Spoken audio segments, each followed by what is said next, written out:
I'm the Contessa. This is episode 19.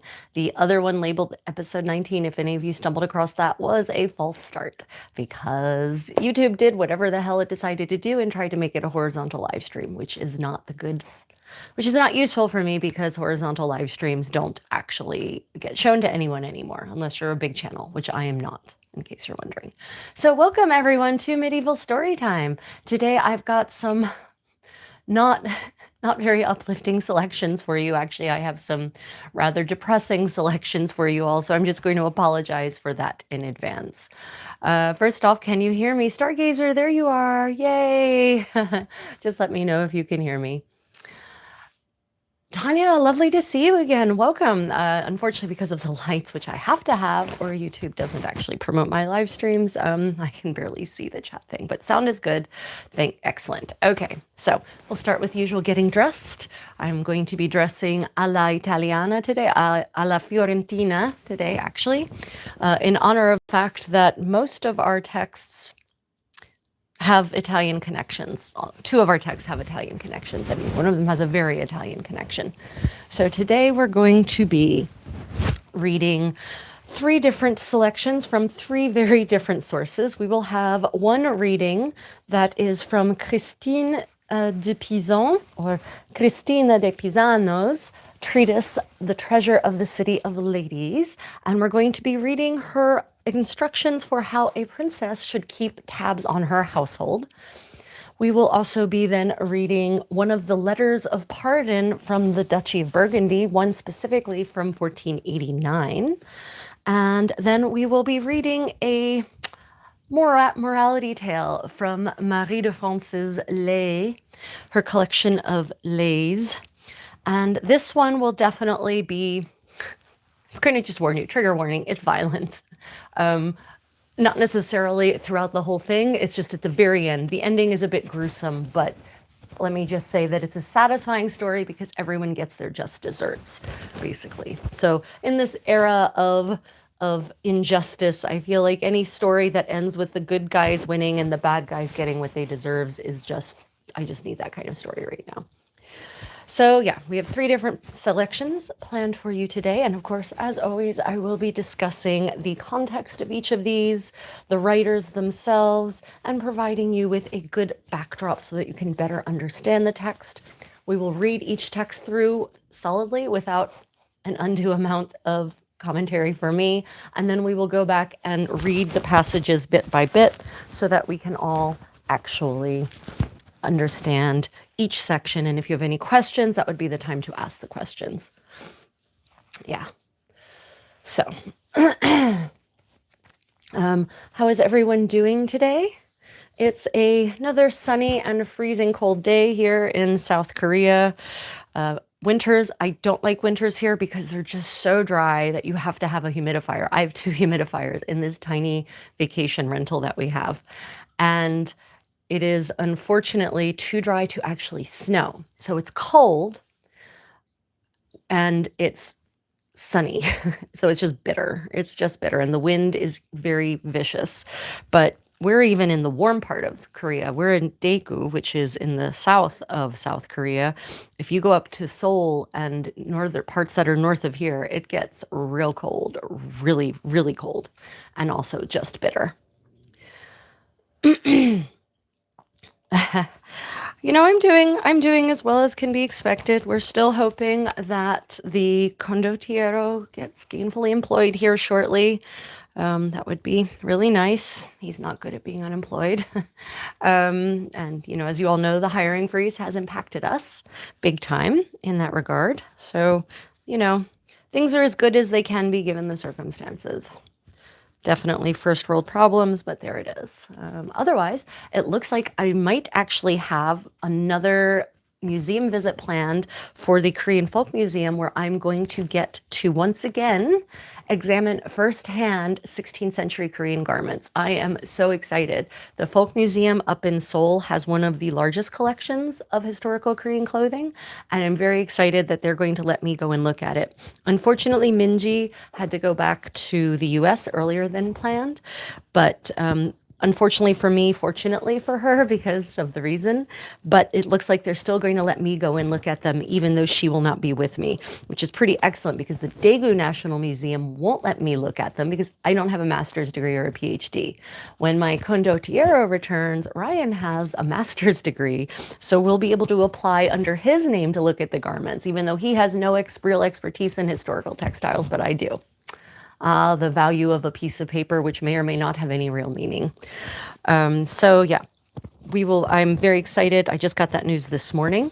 So it looks like either in a week or a week and a half or 2.5 weeks, I will be heading up to Seoul. I'll be going to the National Museum and we will be examining, I'll get to touch once again, 16th century Korean garments and really look at them and examine how they are assembled, what kind of seams are used, what kind of stitches are used, the order of operations, how the various pieces are put together. So yeah, I'm pretty excited about that. That's brand new. So you all are actually the first to hear this news. I haven't told anyone else because I just learned about it. So yeah, isn't that funny? None of my like best friends who are here or my family members heard about it. You all hear breaking news. The Contessa is going to once again go and fondle 16th century Korean garments. Spread the word. I don't know if they will let me video. Daegu National Museum won't. I don't know if they'll let me live stream. Maybe I'll see if I can find out. Maybe this first one we won't do a live stream, but maybe they'll let me arrange a live stream viewing. I will say that if I'm live streaming as I'm examining these garments, I won't be able to focus as much on the garments themselves. So I think it might be a better plan for me to go one time on my own, look at the garments, just focus really hard on the garments, and then see if I can schedule a live stream to go back and then share that experience more directly with you all. I'll see what I can do. And each museum seems to have their own rules, and they're not necessarily predicated on any sort of real concept of why the rules should function that way, etc. Okay. Well, I think my sleeves are mostly looking not like a slovenly, unkempt slattern. So next, I'll just take my hair from my sleeping braids and just tie it once again into what I call the conjectural 15th century messy bun, where I just tie the braids in half again and again and again, tuck it into a little ball at the base of my skull. This is what I call an act of desperation when I don't have a damsel to assist me with my hair or my condottiero to assist me with my hair. Yeah. Tea with Tash, welcome back. Culture Junkie, lovely to see you. Thank you for joining. Yeah. So yeah, thank you all for joining me today. Of course, as always, medieval story time, we start with a getting dressed, because I figured why not share that part of my preparations with you anyway. Hopefully my condottiero will be returning next week, in which case I'm actually would like to include a little bit of hairstyling, 15th century hairstyling in one of these getting dressed, because I need him for that. I'm not really good at doing much to my hair, mostly because I don't want to take the time to learn to do much to my own hair. I prefer other people to do that. Okay, no, this is not a milkmaid coif. This is not particularly Dutch in this era, although it does eventually petrify into something people associate with the Netherlands. But in this era, this is worn by the English, by the French, by the Flemish, by the Dutch. So it's kind of a more widespread piece of head covering in the 15th and into the 16th century than it is, say, now in traditional folk costume. But okay. Doesn't need to be perfect for story time, but I do like things to be neat. Right, okay. So, are there any questions about the ensemble? Oh, Therese, thank you so much. Yeah, so this is 1480s Florentine. This is how a member of patrician Florentine society would have dressed. The stripes, unfortunately, are kind of more Milanese, honestly, than Florentine. But when I made this dress, I didn't know that. I made this dress 25 years ago. It was my first ever Gamora. Pattern is my own, by the way. It was my first ever Gamora, and I didn't know. I didn't understand about just how regional fashions could be. And I've just remembered, Beatrice d'Este had lots of striped gowns. So just this great striped fabric I found on the dollar a yard bin at Joe Mars in Philadelphia. And so I made this into a Florentine dress, but honestly, I don't have any evidence of Florentine ladies wearing striped gowns in this era. So just being perfectly honest with you. But I still like this dress a lot. It's obviously held up very well over the 25 years, in part because it is made of synthetic fibers. It is not real silk. It's artificial silk. Yeah, so just to be clear, this is how a Florentine lady would have dressed more or less when she's at home in the privacy of her own apartments, as it were, and not when she goes out and about. Were I to actually leave my apartments, if I were to go out, if I were to leave the palazzo and go out into the street to engage in other activities, I would put another layer or two over top of this. This is, as I've become fond of saying, this is the Lululemon of the 15th century in Florence, right? This is your casual at-home wear. This is your base layers. Things go over top of this. Yeah. Okay, questions. It still fits after 25 years. Yeah, no, seriously, I've worked very hard to keep my figure.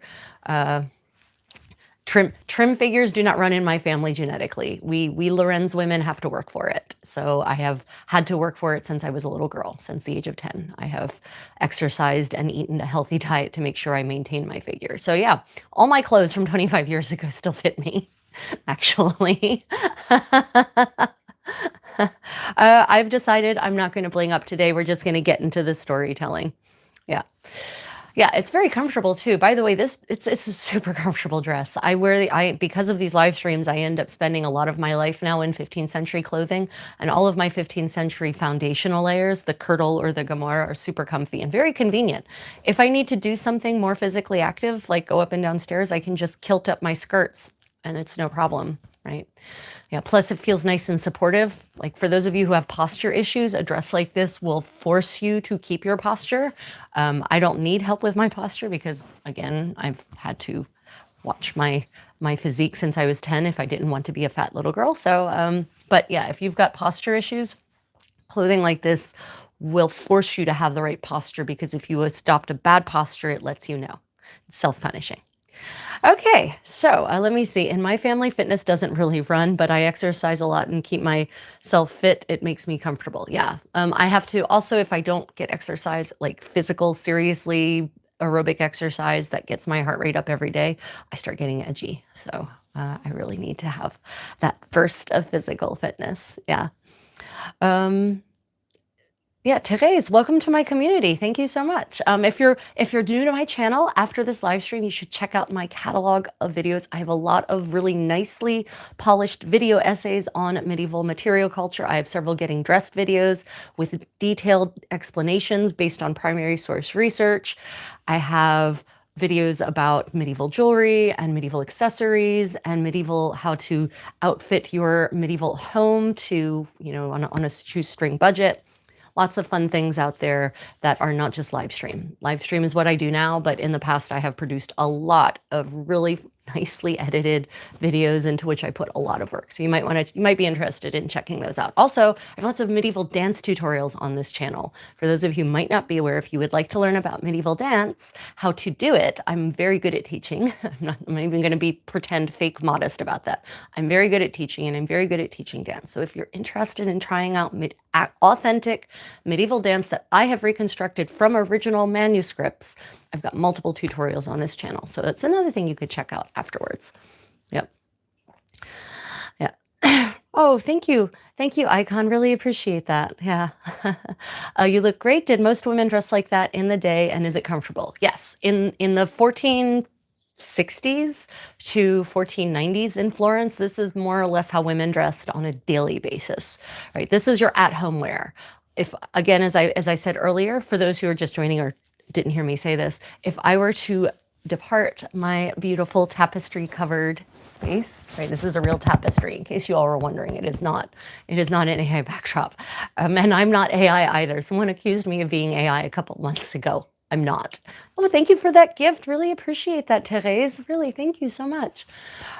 So if I were to leave the house, there's layers that come over top of that. And if you check out my I have two different getting dressed videos for getting dressed in Florence from the skin out, where I also demonstrate hairstyling.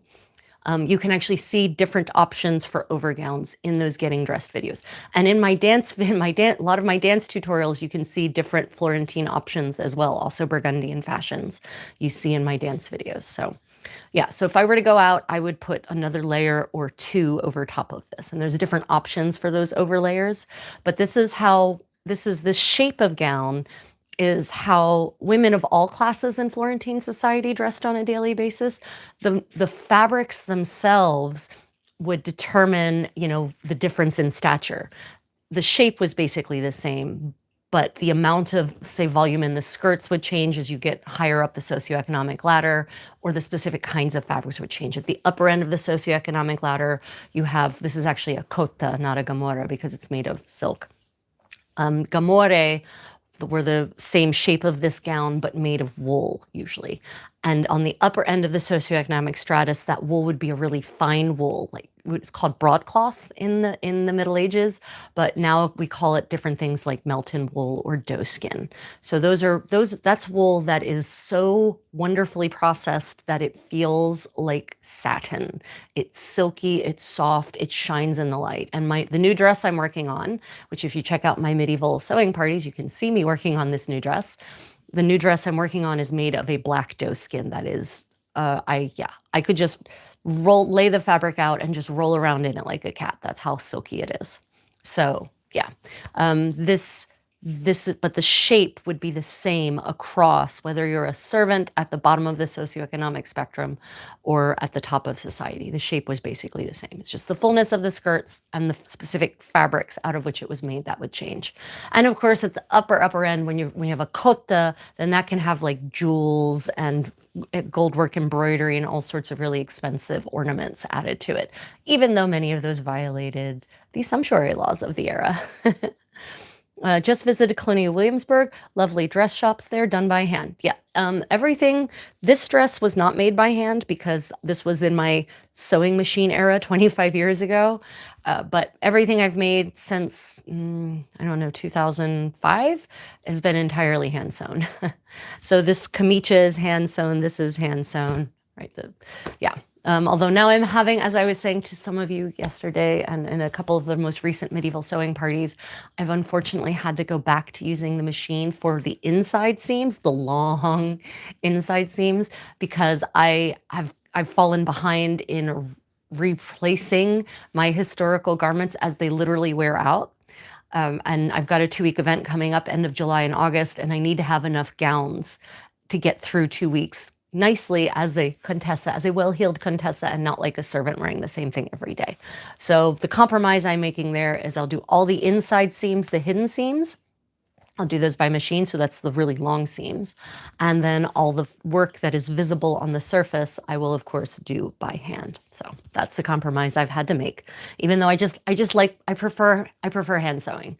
I prefer the feel of the fabric in my fingers, the susurration of the needle as it pulls through the fabric, the way I can really minutely and granularly control the needle and the fabric in ways you cannot possibly achieve with a machine. No matter how good you are at machine sewing, you can't get the same effect as you can with hand sewing. So I just enjoy the process more. But I don't have a household of servants to do all of the housework for me, so I have to do that. I have to cook for myself. I don't have to. I could order food, but it's unhealthy to order takeout because most restaurants don't use great ingredients in their takeout. So if I want to eat healthily, I have to cook all my food myself from scratch mostly. So there's other things I have to do in my day than just sew, unfortunately. And content creation takes a lot of time and effort, in case you all don't know.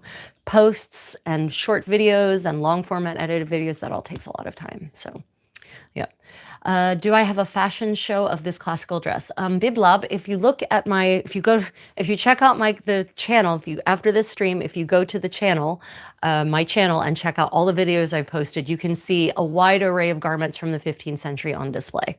So yeah, I've got lots of videos about clothing from this era and with me wearing the clothes from this era. So you can see it in action. You can see me teaching dance. You can see me in medieval encampments. You can see me out and about in various historical places. I spend a lot of time traveling around the world. And when I've gone to Italy and France, for instance, I dress fully in the appropriate historical clothing and then wander around historical sites, and I filmed all of that. So yeah, you can see me. You can see me in historical, in lots of 15th, different kinds of 15th century clothing, lots of other content on this channel. Yes, this is historical European. So this specifically is Florentine, from this gown specifically, 1480s, 1490s, but this style, basic style, kind of dates from the 1460s, late 1460s going forward to about 1495, and then it really starts changing into something else. Yeah. So yeah. Okay, everyone. Well, we are now going to get started with medieval story time, because that is the purpose of today's live stream, right? If you're interested in more getting dressed videos, I've got several getting dressed videos, very nicely edited. I also have recordings of live stream getting dressed, so you can learn a lot and see the entire process, because this is just the base layers. This is the bottom 2 layers, and what I call casual at-home hair, where I just cover it in a kerchief rather than actually do my hair properly. So if you would like to see that, check out my videos, either my long format videos or live stream recordings. If you look up getting dressed, you'll get all of it will be shown to you. Yep. Okay. Thank you, William. I do fancy myself rather a wordsmith. Okay. Where am I from? I am originally American. I grew up in the great state of Delaware on the East Coast, but I immigrated to Germany. I studied abroad a lot in Europe, and I immigrated to Germany when I was 22. And I lived there and worked there for a lot of years. I've spent a lot of time in Korea in the last 11 years, and I'm currently in Daegu, South Korea, hoping we can set up a little more permanently here, but we'll see how that goes. Anyway, let's get to story time. So I think I'm going to start with the least depressing of our texts, or the one that isn't depressing at all. So today we're going to be starting with Christine de Pisano, her Treasure of the City of Ladies. And I know it's not mirrored. I'll post, as always, in the community post, I will post a picture of the front and a picture of the ISBN so that you can find these books on your own if you want. Interlibrary Alone is your friend. So this is Christine de Pizan's Treasure of the City of Ladies. Now, Christine de Pizan is an amazing woman. She is born in the 14th century after the calamity of the Black Death. She is born into a sort of a family that is lower gentry. Her father is actually invited to court because he is such an impressive man in and of himself. And eventually, she's Italian, actually. They're from Bologna. And eventually, the King of France, Charles V, is so impressed with him that he pays because Tommaso wants to go back to his family. The king pays for Thomas to bring his family up to court in Paris. And so Christine de Pizan actually grows up in the French court as much as she spends time in Italy, in what was then Bologna, right? Pisano. So she has this really interesting backdrop. So she's lower gentry, she marries a knight. Unfortunately, Charles V dies. And as a result, her husband's pension is actually cut off. And then her husband dies. And she's in her early 20s, and she has children and not much money and a lot of debt. And so she takes up her pen and starts writing, and she composes these texts in honor of these great aristocrats. And because she's such an excellent writer, and the ideas that she has to express and the way in which she expresses them about relations between men and women, about morality, about how to be a good leader, about how to be a good knight, about how to be a good prince, about how to be a good princess, how to be a sovereign who both worships God and loves God, but also lives in the real world. She is so wise beyond her years, and she impresses so many people with the beauty of her writing. and the depth and profundity of her writing, that she gets patronage, enough patronage to live comfortably, to raise her 3 daughters. She never remarries, to raise her 3 daughters on her own and to support them comfortably. And she gets invited to all sorts of courts. She gets invited to the court in the ducal court in Milano. She gets invited to the French court. Henry IV of England invites her to his court. So she has so many invitations that she actually has a choice. And she decides to return to the French court, where she basically lives out the rest of her days in comfort, right? Writing these amazing works. And she engages in rhetorical debate with some of the biggest misogynists of her era. And she forces them to back down. In there, we have her letters have been preserved. Her correspondence with these men has been preserved. And we actually can see them admitting her points, conceding her points, admitting that women are in fact a worthy part of society. Because she writes a book about the history of women. That's what the City of Ladies is basically about.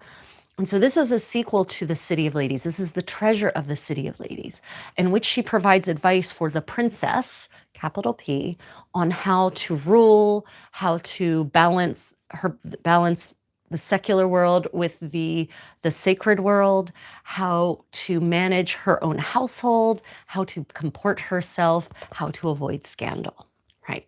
So her works are amazing.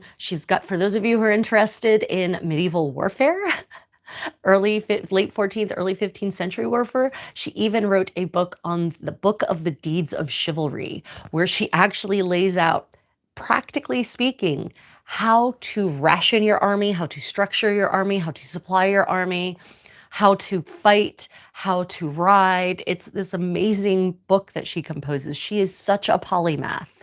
Really an astounding woman. Christine de Pizan. One might say she's one of the earlier feminists, although she isn't a feminist like we would imagine it. She's a feminist in the sense of she believes in women as being equals to men in every way and just as valuable. So when I say she's a feminist, that's what I mean. Because in this era, there are a lot of men who are misogynists, and there are a lot of women who've bought that hook, line, and sinker. But she comes along and says, no. Don't listen to these dumb men, and don't listen to these dumb women who say that women are inferior to men. We are not. And here's why. And as I said, her arguments are so persuasive and coherent that she cures misogynists. How rare is that? Okay, let me just check the comments. Yeah, so this book is called The Treasure of the City of Ladies. This is a sequel to The City of Ladies. I highly recommend it. A 15th century work about great women in history and as a way to prove the value of women. So the City of Ladies. And then this is the sequel, The Treasure of the City of Ladies, which then provides the princess, capital P, with sage advice on how to lead a successful life as a princess, capital P, right? Yeah. Oh, I see. We've got a bunch of assholes and poor little boys with small appendages who are unfortunately threatened by powerful and charismatic women. I'm sorry. Goodbye. Goodbye. Yeah. Yeah. And remove. Okay.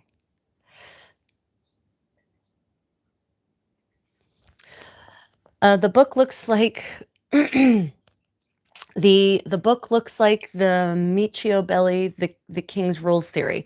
Oh yes, if you're talking about King, yeah. So it's about how to be a good princess, right? But it's got some really practical suggestions in it.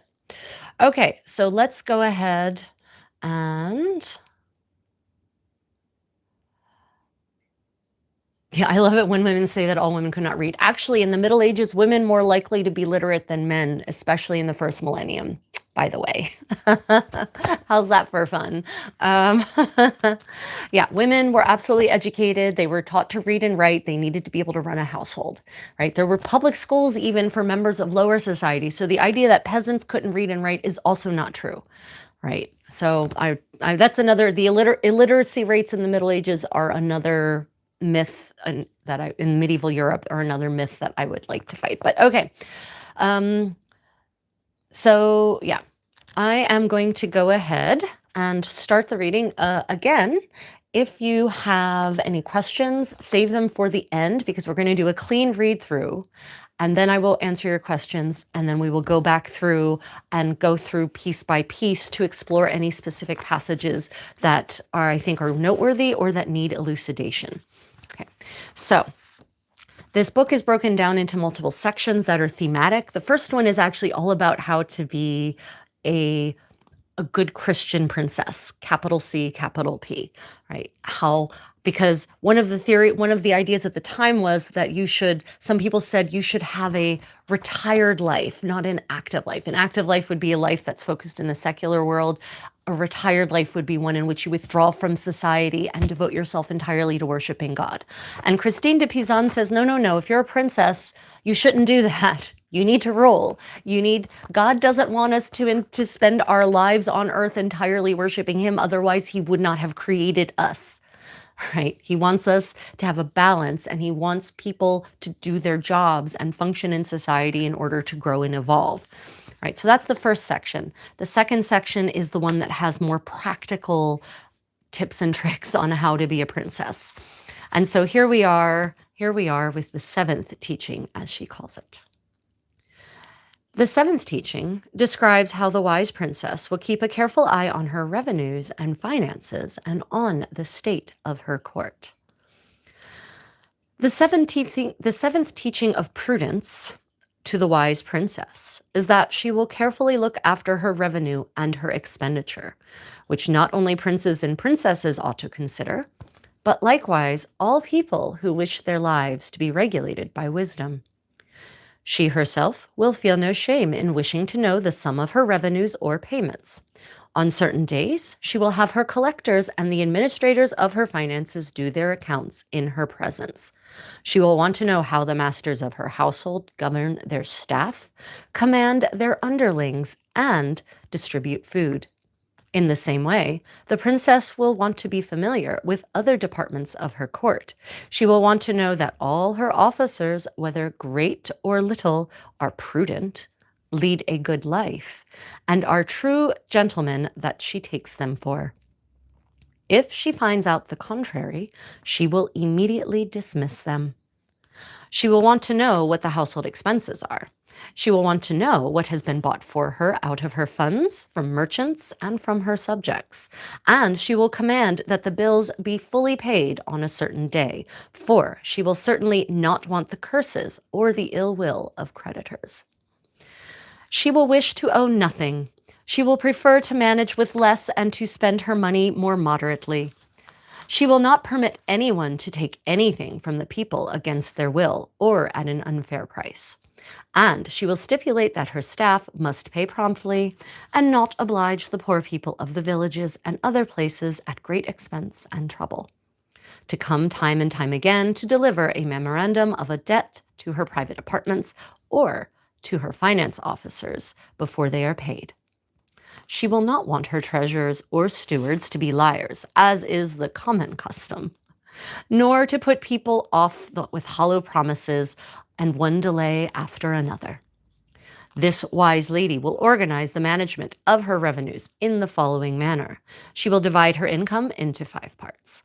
The first will be the portion that she wants to devote to alms and give to the poor. The second part is her household expenses. She will know what the total amounts to, indeed, if need be. She should find out what it is and request her husband not to settle the accounts without involving her in the transaction. The third part is for payment for her officers and women servants. The fourth is for gifts to strangers or others who are particularly deserving of them. And the fifth part she will save and use when she decides to spend something on herself for jewels, gowns, and other clothing. Each portion of the amount will be what she sees that she can afford according to her revenue. By means of this rule, she will be able to keep her affairs orderly and without confusion, nor will she lack money to fulfill any of the above-mentioned items. For this reason, she needs to have some ready money in reserve, and that would not be possible if she has indulged in lavish expenditure and waste. In this manner, the princess will be able to follow the above 7 teachings of prudence with the other virtues. These things are not at all hard to do, but rather are agreeable and pleasant, provided that she is sincere and that she has made something of a habit of them. The wise lady will be able to acquire glory, renown, and great honor in this world and eventually in paradise, which is promised to those who live virtuously. Okay.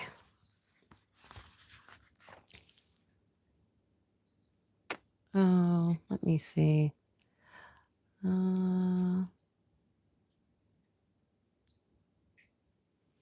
Goodbye. Oh, poor little Kirk. Poor little baby. Yeah.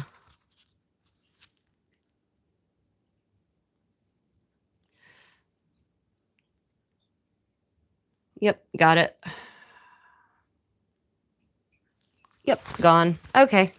Poor men. Oh, so threatened by charismatic women. If you are threatened by powerful charismatic women, this is not the channel for you. Goodbye. Yeah. Sorry, unfortunately none of my moderators are here. Yeah. I thought at least one of them would be. I don't know where Ryan is actually. He should be here, but he's not. So yeah. So for those who are just joining, we are reading Christine de Pizan's Treasure of the City of Ladies, and we have just finished reading through the clean first reading of the 7th teaching, which describes how the wise princess should keep a careful eye on her revenues and finances and on the state of her court. Yeah, seriously. So, first off, are there any questions about anything we just read? There's some very interesting points here. One of them is how often she says that the lady must be actively involved in the household accounts. And someone asked me either yesterday or a couple of days ago specifically, who was responsible for managing accounts and for doing the accounting? And I've referenced this exact passage when I said that there is an exchequer generally, or an accountant who does that, usually the household steward probably, but the lady and or the lord will actually take an active role in auditing those books. And that according to Christine, it is specifically the lady's job to do that. So something I should explain. Royal households by, I don't know, I think as early as at least the 12th century, royal households are divided up in terms of departments, management, and accounting. There's a different revenue stream for the queen's household. There's a different revenue stream for the king's household. They have different servants. They have different departments that manage things under their own household, right? So imagine that a medieval European royal family is like a corporation. And it has subsidiaries and it has departments and it's got a very complex bureaucratic mechanism operating it. And the later you get in the Middle Ages, the closer to the modern era you get, the larger those households become, the more complex they become, the more departments there are, the more cogs there are in the wheel to manage them, especially as states start consolidating and we go from having a scattering of like independent minor principalities, basically increasingly towards the nation states that we now recognize today. So that's the first thing you have to understand, is that the princess, capital P, whether that's a queen or a duchess or a countess, because Christine specifically references other ladies, not just princesses, in her admonition here, right? They all have their own households. They all have their own streams of income. They have their own properties that generate income. And so they actually have their own money, literally. And so they have to manage their own business, basically. Even though they're not technically merchants, they're princes and princesses, counts and countesses, dukes and duchesses were very much in a business arrangement with the whole community. So it's this idea of the aristocrats sitting on their asses and eating candy all day. That's not a medieval idea. That's not a medieval aristocrats at all. Medieval aristocrats worked their asses off just in a different way than other people, right? So yeah, I just like to shuck the idea of the lazy medieval nobleman or noblewoman. It's not a thing. It just isn't. Yeah. Yeah. Let me see.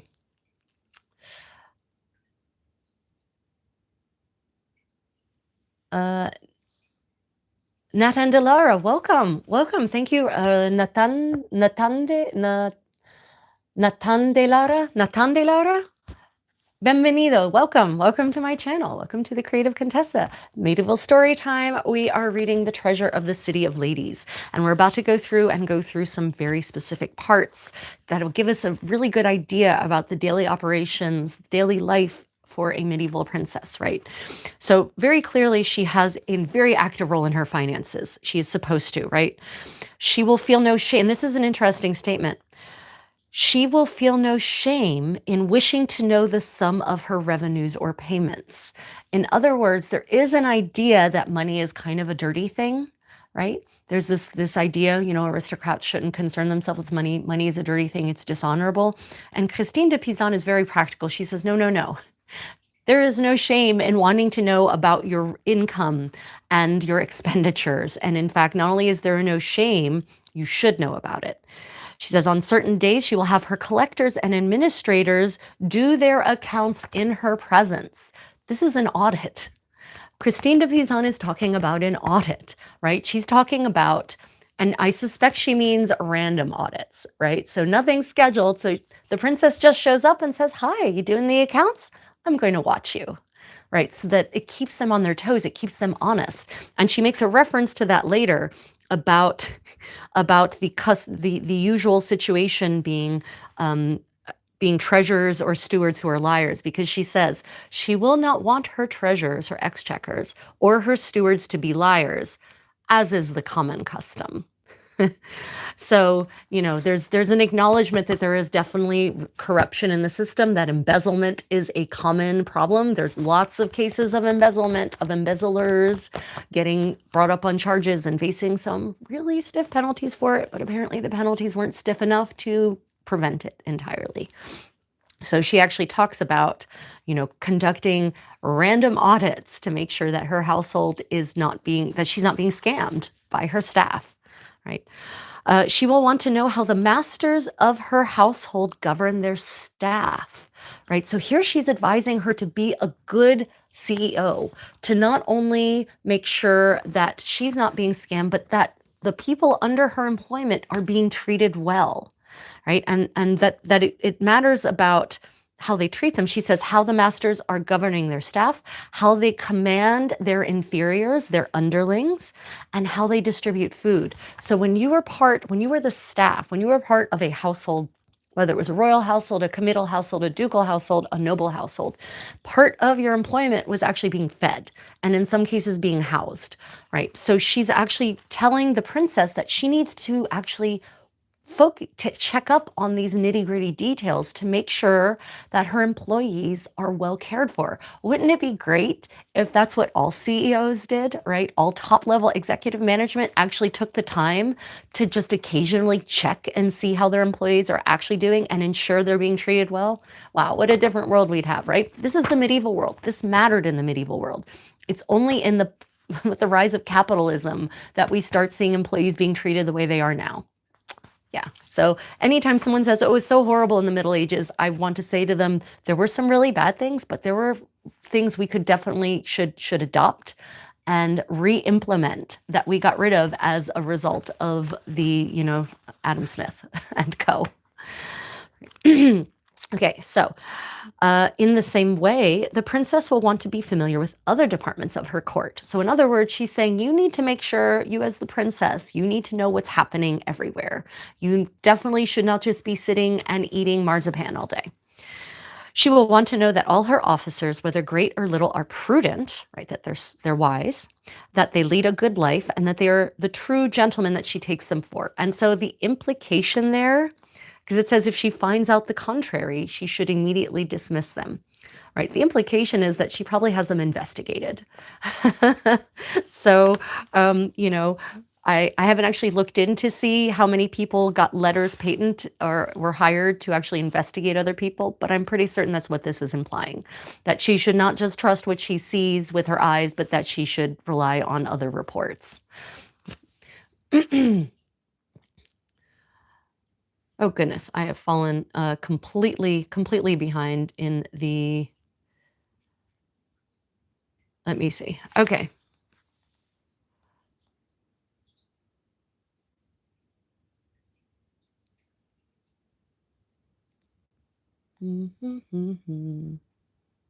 Goodbye.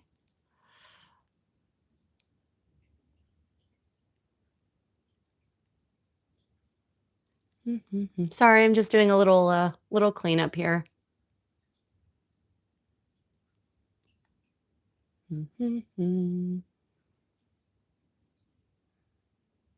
Yep. Yep. Okay.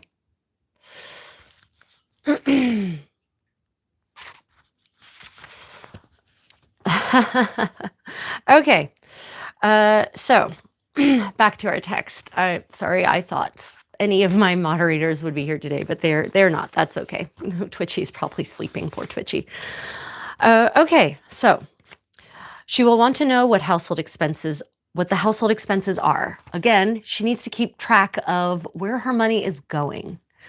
She will want to know what has been bought from her out of her funds from merchants and from her subjects. So that's interesting. So it's acknowledged that there are merchants, but that there are also purchases that are being made directly from subjects who are not merchants. This is probably referring to craftsmen, because the royal expense accounts of all levels that I've read involve hundreds of payments into individual craftsmen, to artisans who are making all the things, right? Tailors and seamstresses and shoemakers and cobblers and smiths and carpenters and joiners and all sorts of craftsmen are engaged in this time to supply the court with goods. And so this is when people talk about, oh, those aristocrats, they were just so destructive. Well, in the Middle Ages, they're literally driving the economy because they're supplying clothing not just for themselves. The princess isn't just buying clothing for herself. No, she's actually also clothing her entire court generally. So all of those expenditures go to support the economy. They go right into the pockets of the artisans. There's no middlemen there generally. So it's a different kind of economy at this time. Yep. Oh, goodness. Let me see. A lady must keep a vigilant eye on her chat and be prepared with an axe. Yeah, definitely.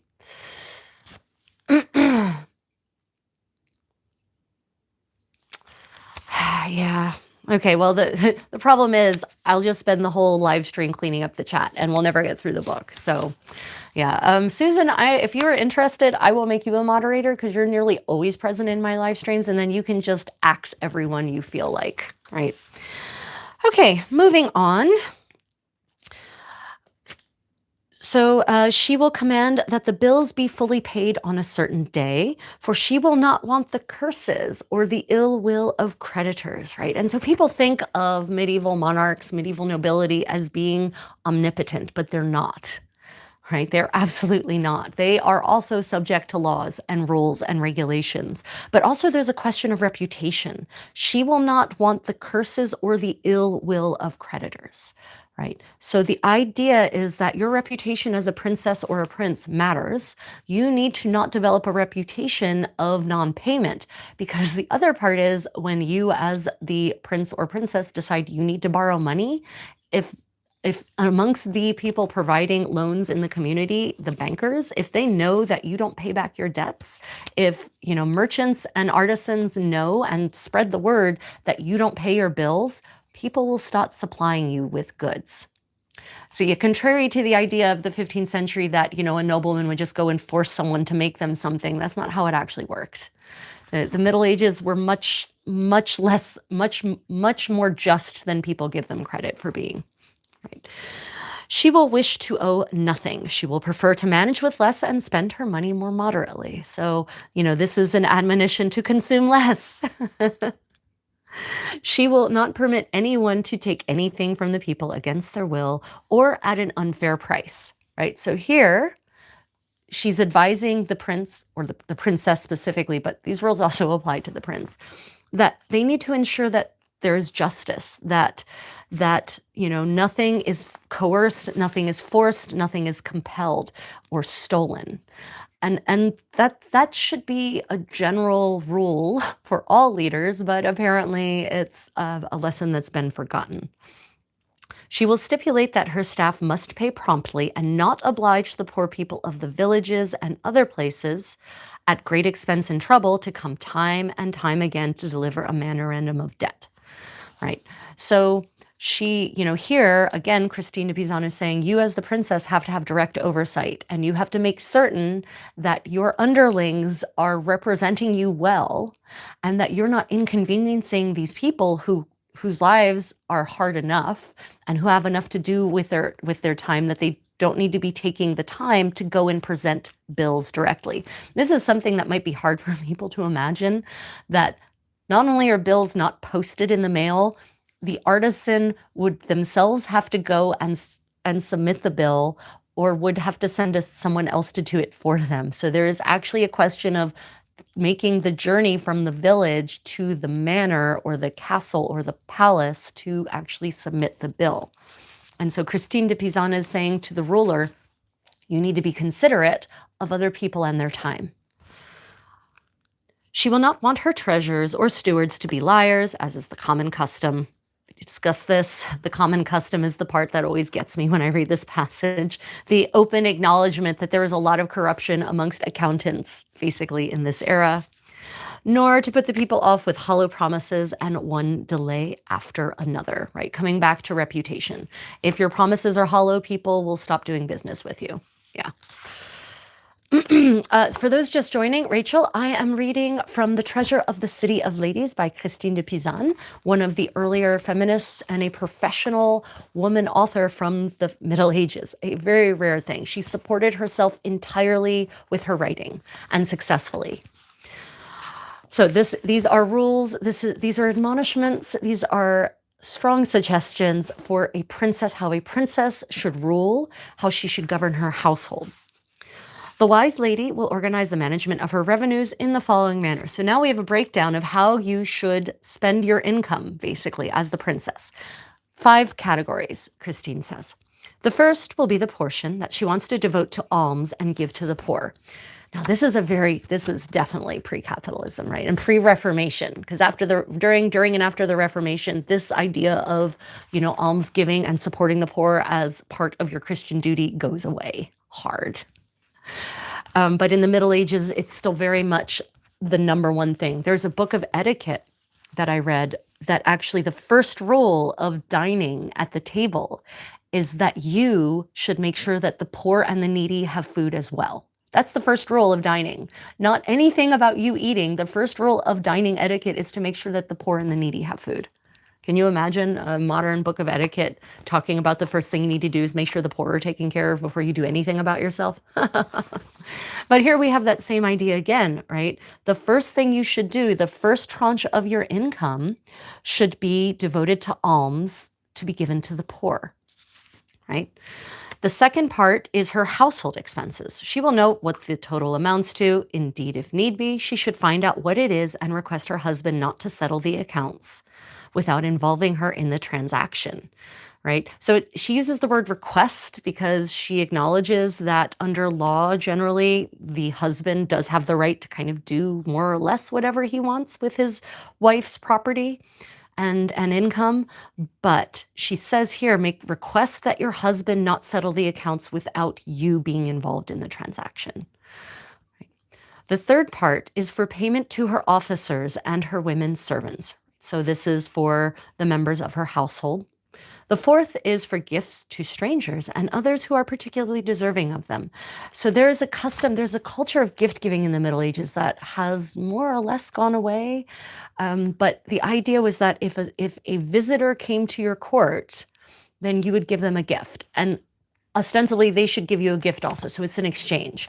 But the exchange should be respective, right? So the gift that you as the princess give should show that you are higher ranking, that you have more income, but it should also not be so lavish that it makes the receiver feel uncomfortable. By the same token, the receiver should not put themselves, or the visitor should not put themselves into debt in order to give the princess a gift that is worthy of her station. They should give a gift that is within their means, but that is still elegant and appropriate, right? So there's a careful balance between acknowledging your relative station to the respective receiver, but also not exceeding your own means to do so. So there's, yeah, gift-giving culture is everywhere in medieval Europe.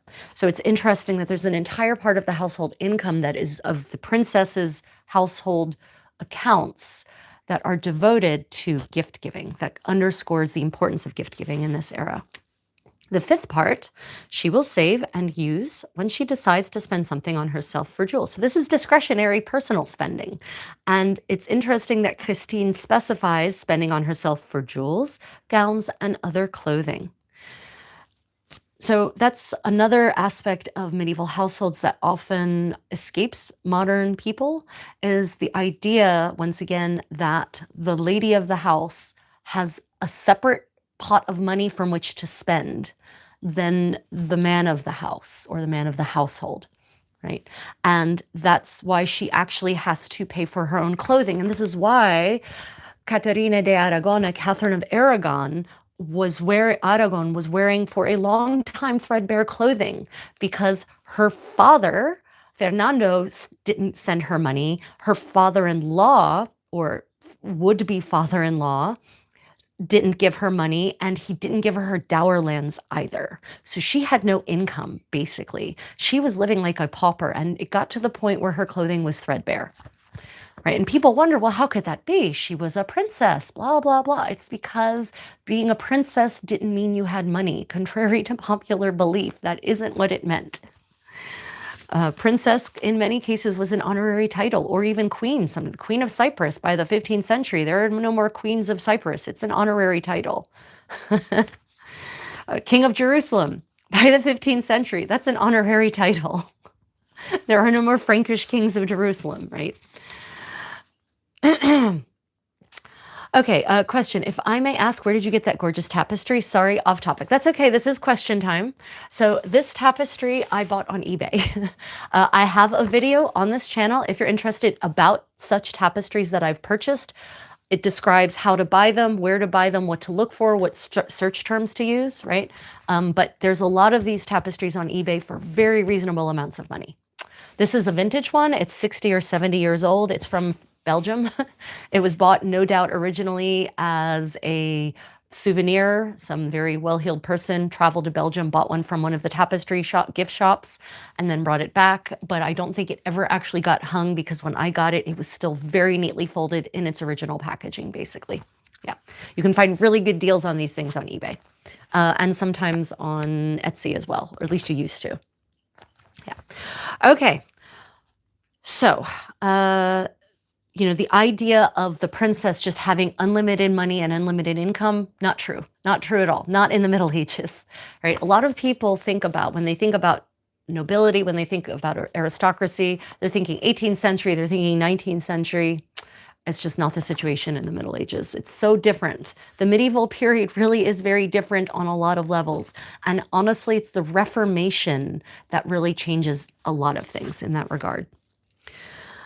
In this manner, let me see, for this reason, she needs to have some money in reserve, right? Christina's talking about savings. She's actually advising the princess to save money, because that's an acknowledgement that you're not necessarily always going to have good income. So you need to make sure you have reserves. Like these, except for maybe some of the specific categories might not be so relevant, like having a portion of money that you set aside just for gift giving. But otherwise, these are actually, this advice is really good for modern women as well. Honestly, she should have some ready money in reserve, and that would not be possible if she had indulged in lavish expenditure and waste. So Christina's not saying that, you know, the princess should dress like she's a pauper, because she does say she should have a fifth of her income should be reserved for jewels and gowns and other clothing. Jewels are clearly not pauper clothing. However, she does say that there is a level of lavish expenditure and waste in which the princess should not indulge. It's interesting, though, that she doesn't provide concrete examples of that. I would have wished that in this section she provided like a story or something illustrating what she considers to be lavish expenditure and waste. But there's also a reason I think she doesn't do that, and because she's trying to make this more generally applicable and telling women that you need to do an honest assessment of your own situation. And what is lavish for the embroideress is not going to be lavish for the princess. So there's no absolutes here. It's relative to your income. Lavish would imply here beyond your means, a level that would basically exhaust your income. That's probably what she means is lavish here. Okay, I'm wondering how the princesses dealt with plague. I'm assuming that affected everyone. Yes, plague was the ultimate equalizer, everyone. Disease was widely acknowledged as the ultimate equalizer, as was death.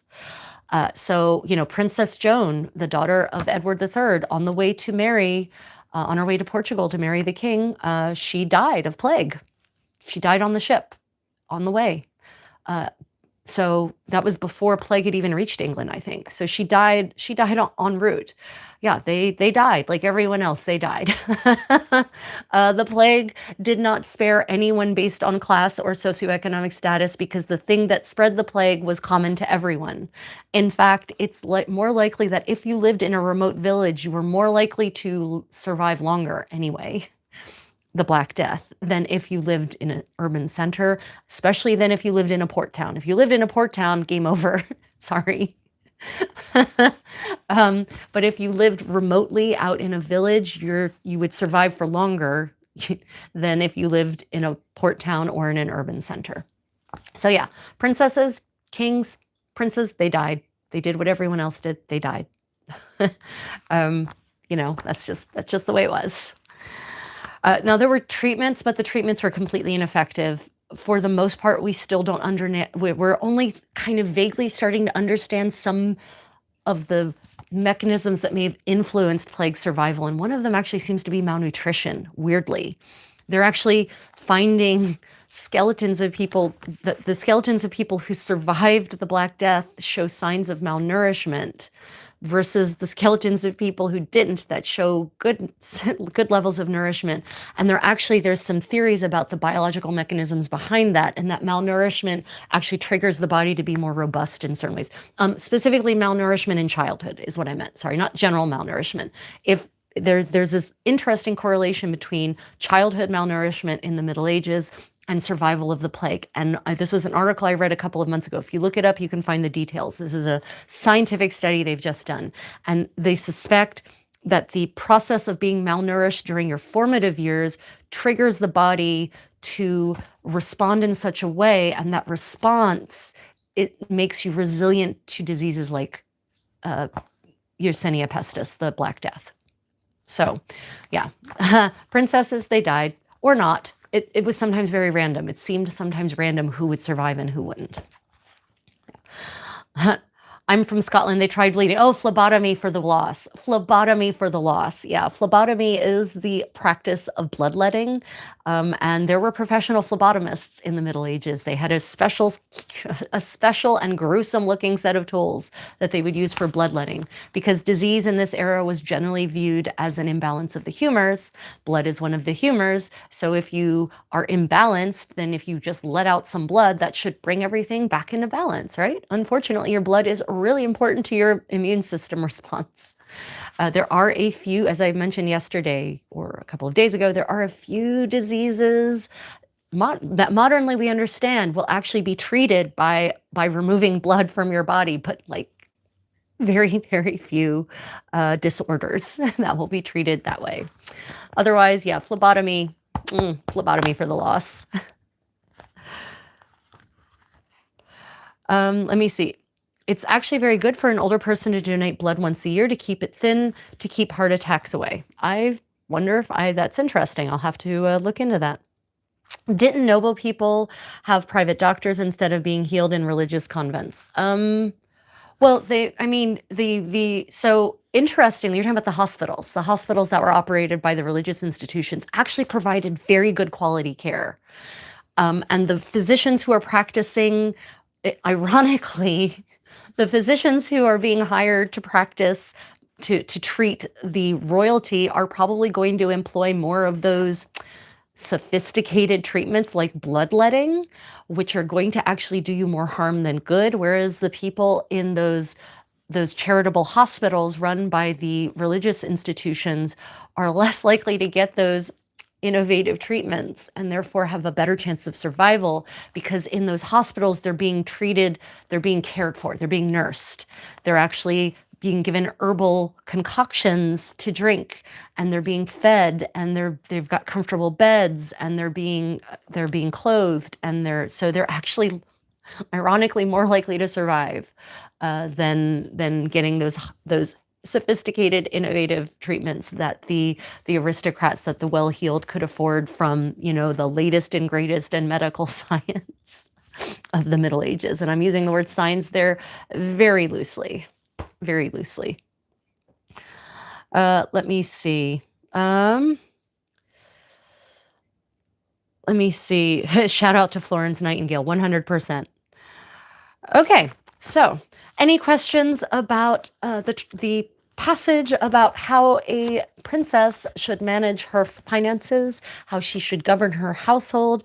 I thought this was just a fantastic view into a princess's daily life, because here, this has got to be part of her daily life, right? She's got to keep an eye on everything. She's got to go check up on her employees, make sure they're treating that the masters of her household, the executive managers of her household are treating the rest of the staff well, that everyone's being fed and clothed properly. She's got to audit the books. She's got to do random inspections. She should make certain that the money that is going out is in fact going out to actual expenditures and isn't being embezzled, right? So that's going to be a big part of a princess's daily life, especially in a large household, in a kingdom like the Duchy of Burgundy.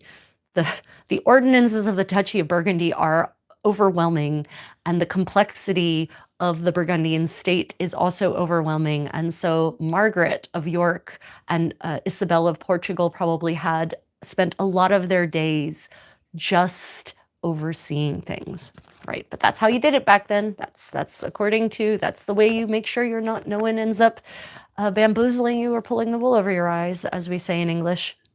Is there a section of education for noble children and children in general? Oh, here, I have not seen a section on education, but I haven't read the whole thing yet. So I will let you know, but this is mostly, yeah, I'll let you know. I'll see if I find a section on education. Now, I think in the City of Ladies, I think she talks about education, and what a good education for a woman is. Yeah. Okay, right. Any other questions about Christine de Pizan's Treasure of the City of Ladies? Otherwise, we're going to move on to one of our fun stories, fun and alarming stories. This story is alarming that I'm going to be reading you from the Lay of Marie de France. I need that book, yeah. Oh, thank you for that compliment, Rob. Appreciate it. Before I go to bed, can you talk more about court astrologers? Just read her father was one. Yes, yes. Thomas was a court astrologer, right? And he was so renowned. That's how he ended up at the royal court in France. And he was so good at what he did that the King Charles V paid to have his entire family move from Bologna up to the court. The person who understands about astrology isn't me. It's Nevis. If Nevis were here, he would be able to really launch into that. And you know what I'll do? I'll see if Nevis wouldn't mind coming on and doing a live stream with me and answering questions about medieval astrology, because it is not my, it is, I know very little about it. I know about as much as the average 15th century noblewoman probably knew. That's why they hired astrologers. The astrologers knew about it. That was their science, not my science. No, astrology is very complex. And so what I will tell you about astrology in the medieval world, whether Christian or Arab or Jewish, is that astrology played a very important role in making decisions. It played an important role about deciding when to go to war, about when to engage in specific actions. And so that is why you had astrologers, because there was this idea that the movements of the heavens impacted things that were happening on Earth.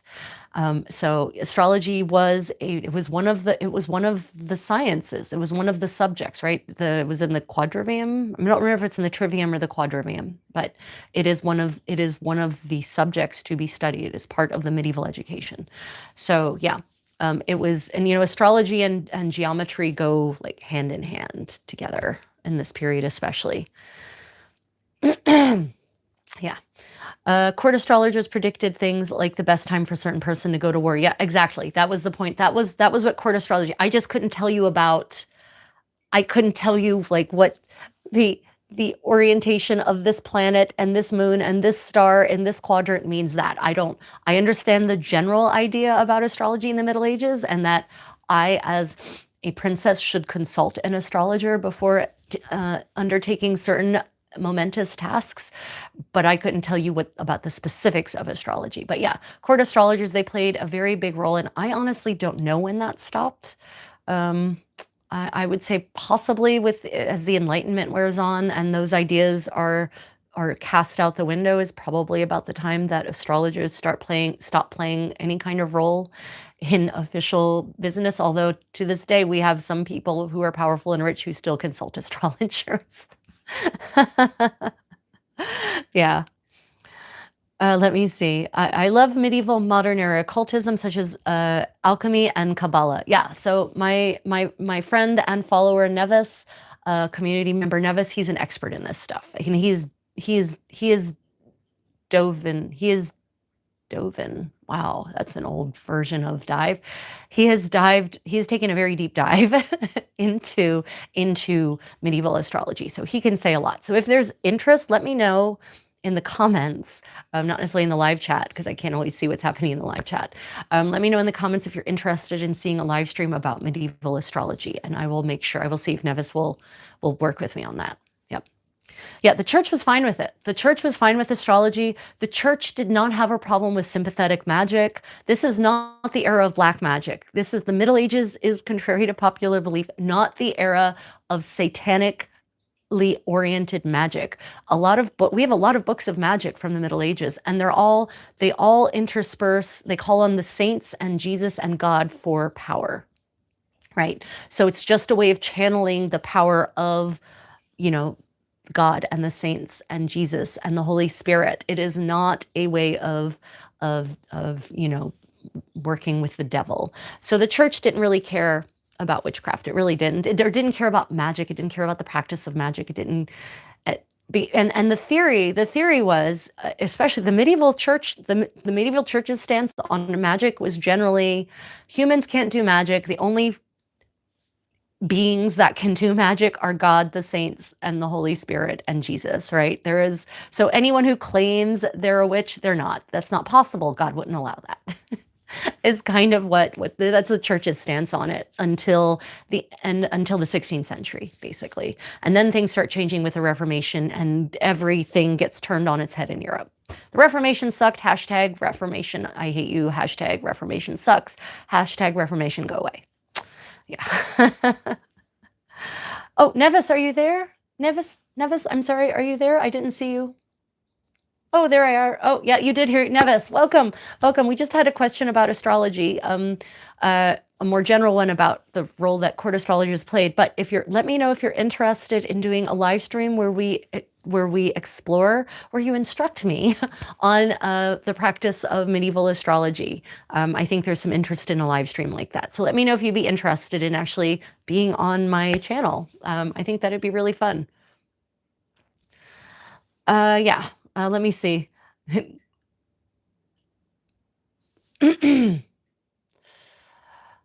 Yeah. Okay. Yeah. So astrology was looked at like a science. Astrology was 100% viewed as a science in this era. I mean, as much as science, as the idea of science and philosophy, those were not separated so much in the Middle Ages. They went hand in hand. So that separation of philosophy from the hard sciences, that's not medieval. And in the Middle Ages, philosophy and science are still interlocked. But by modern, as far as we understand science, yes, astrology was viewed as a science, 100%.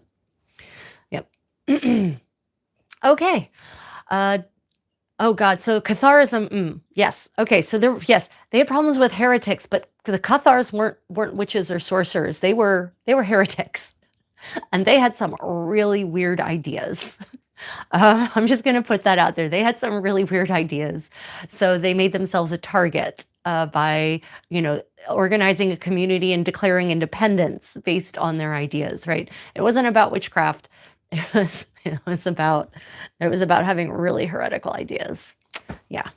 Okay, so let's go ahead and move on to our next reading. Yeah, magic was often referred to as the occult sciences. Yeah, same thing. Yep. Didn't they have problem? Yeah, Catharism. Astronomy and astrology in particular were one and the same. Yep, not separated. Exactly. Okay, so let's move on to our Lay of Marie de France. Right. So Marie de France, for those who don't know, she is another woman author. She is a writer. She is from France originally, but she is an author in the English court. She's in the court of Henry II of England. But this is the era in which the kings and queens of England are basically still French. They are still French. They speak French. Their culture is French for the most part. Right. And some people say, well, it was Norman. I'm like, Eleanor of Aquitaine was not Norman. Henry was not Norman either. He was from Anjou, so not Norman either. So I would definitely not call that the Norman English court. I would just call that the French English court. And so, you know, many of the members of his court are French and French speaking. And Marie de France is an author. She writes. She's writing in the court of Henry II, but she's from France, possibly from Bretagne. We're not quite certain. And she actually compiles a collection of tales that are from Brittany, she says.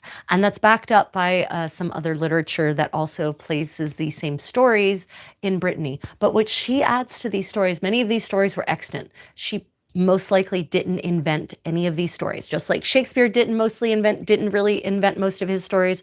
Boccaccio didn't invent his stories. Chaucer didn't invent his stories. But how they told the stories, that's how the authors gave these folk tales basically their own voice.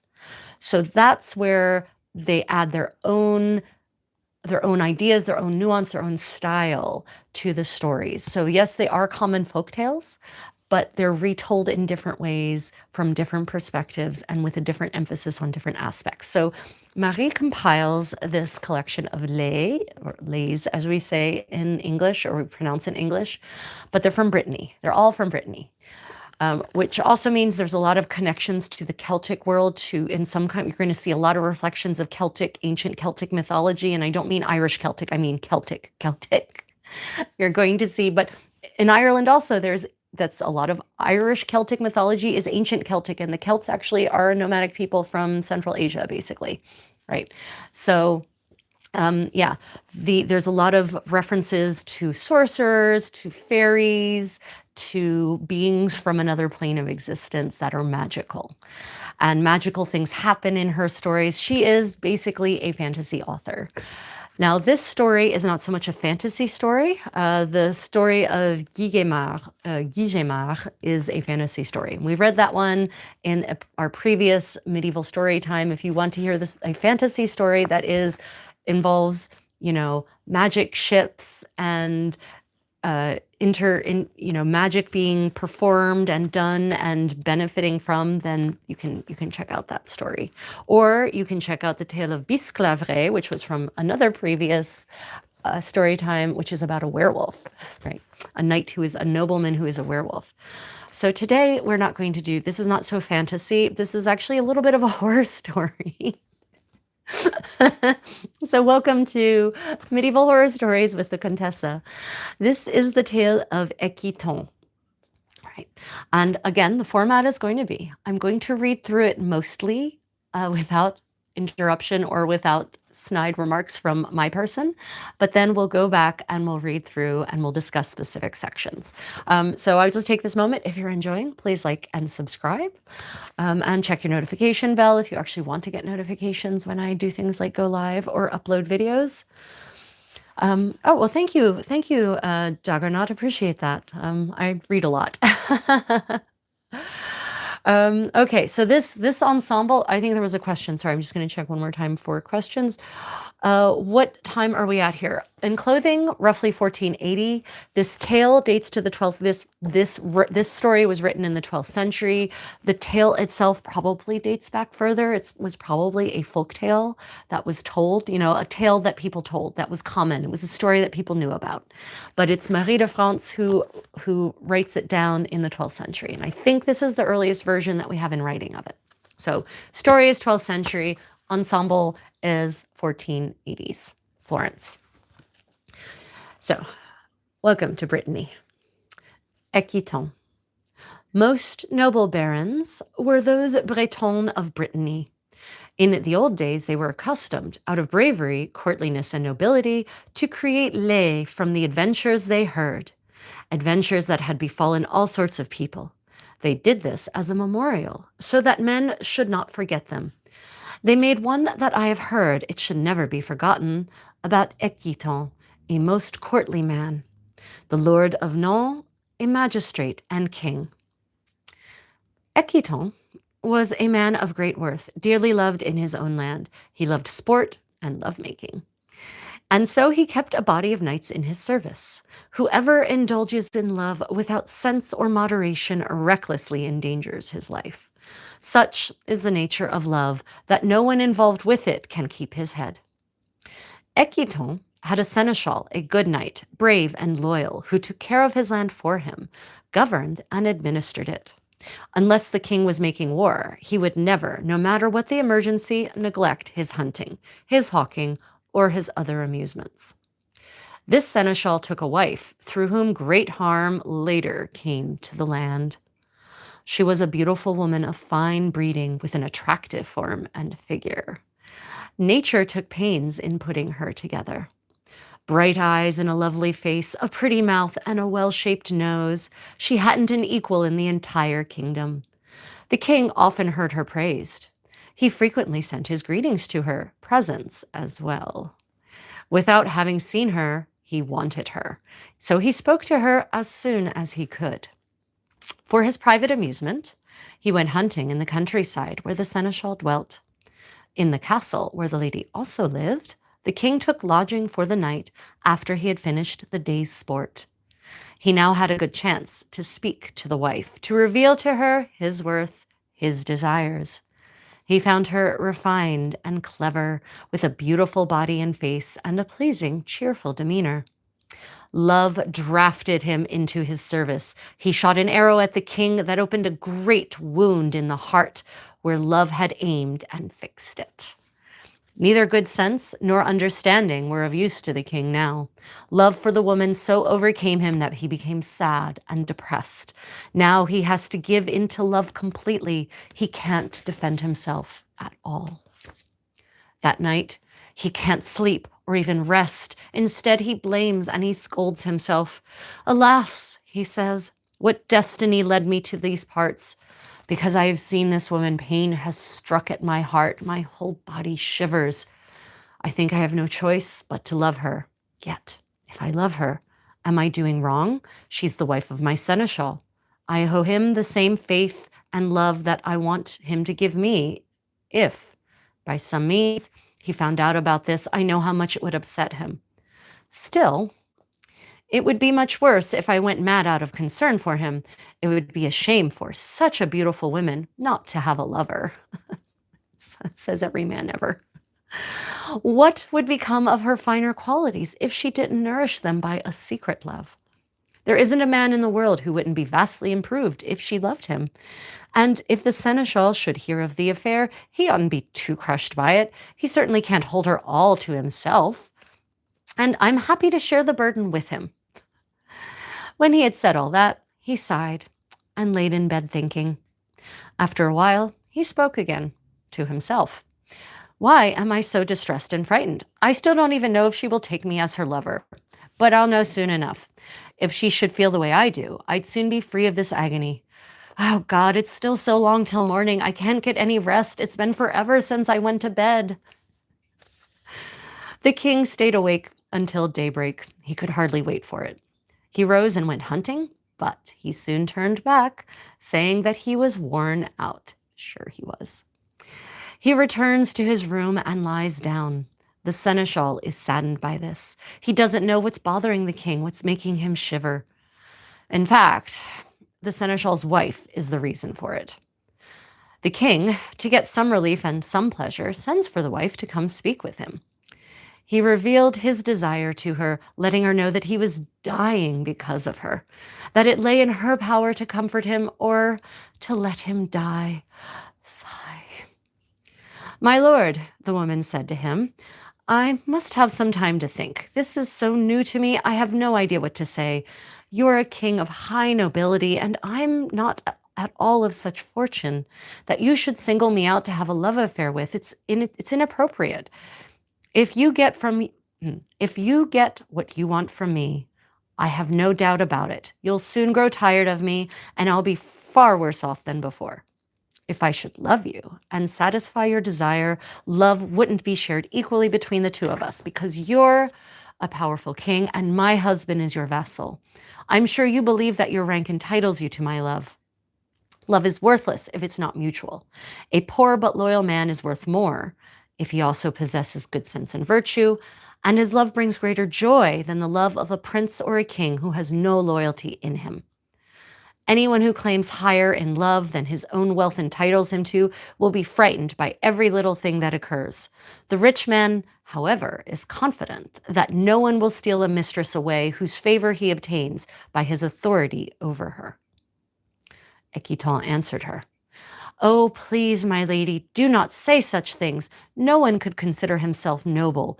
Rather, he'd be haggling like a tradesman, who for the sake of wealth or a big fief would take pains to win someone of low repute.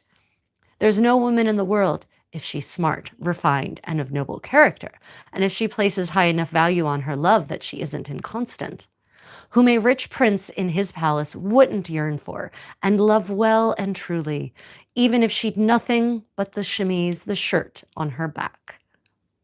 Whoever is inconstant in love and gives himself up to treachery is mocked and deceived in the end. I've seen it happen many times like that. It's no surprise when someone loses out who deserves to because of his behavior. My dear lady, I'm offering myself to you. Don't think of me as your king, but as your vassal and lover. I tell you, I promise you, I'll do whatever you wish. Don't let me die on your account. You be the lord, and I'll be the servant. You be the proud one, and I will be the beggar." The king pleaded with her, begged her so often for mercy, that she promised him her love and granted him possession of her body. They then exchanged rings and promised themselves to each other. They kept their promises and loved each other well. They died for this in the end, foreshadowing. Their affair lasted a long time without anyone hearing of it. At the time set for their meetings, when they were to speak together at the king's palace, the king informed his followers that he wanted to be bled privately. Back to phlebotomy. The doors of his chamber. Okay, I do have to interject here. Phlebotomy as a plot point, a plot driver in a love story. That doesn't get more medieval than that, my friends. The doors of his chamber were closed, and no one was so daring, if the king didn't summon him, that he would ever enter there. Meanwhile, the seneschal held court and heard pleas and complaints. The king loved the seneschal's wife for a long time, had no desire for any other woman. He didn't wish to marry and never allowed the subject to be raised. His people held this against him, and the seneschal's wife heard about it often. This worried her, and she was afraid she would lose him. So when she had the next chance to speak to him, when she should have been full of joy, kissing and embracing him and having a good time with him, she burst into tears, making a big scene.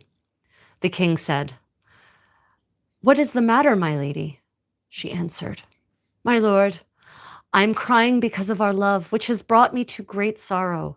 You will someday take a wife, some king's daughter, and you will be rid of me. I've heard all about it. I know it's true. And alas, what will become of me on your account? I must now face death, for I have no other comfort than you." The king spoke lovingly to her. "Dear love, don't fear. I promise that I shall never take a wife. I shall never leave you for another. Believe me, this is the truth. If your husband were dead, I'd make you my lady and my queen. No one could stop me." The lady thanked him, said she was very grateful to him. If he would assure her that he wouldn't leave her for someone else, she would quickly undertake to do away with her lord. It would be easy to arrange if he were willing to help her. He agreed to do so. There was nothing she could demand of him that he wouldn't do if he possibly could, whether it turned out well or badly. Foreshadowing. My lord, she says, please come hunting in the forest out in the country where I live.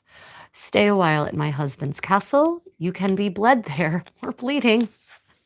You can be bled there, and on the third day after that, take a bath. My lord will be bled with you, and will bathe with you as well. Make it clear to him, and don't relent, that he must keep you company. I'll have the baths heated, and the 2 tubs brought in. He will be so boiling hot that no man on earth could escape being horribly scalded. And as soon as he sat down in it, he will be scalded to death. Send for his men and yours once it's done, then you can show them exactly how he suddenly died in his bath. The king promised her that he would do just as she wished.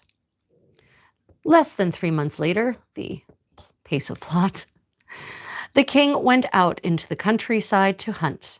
He had himself bled to ward off illness, and his seneschal bled with him. Oh, medieval spa treatments are horrible. On the 3rd day, he said he wanted to bathe.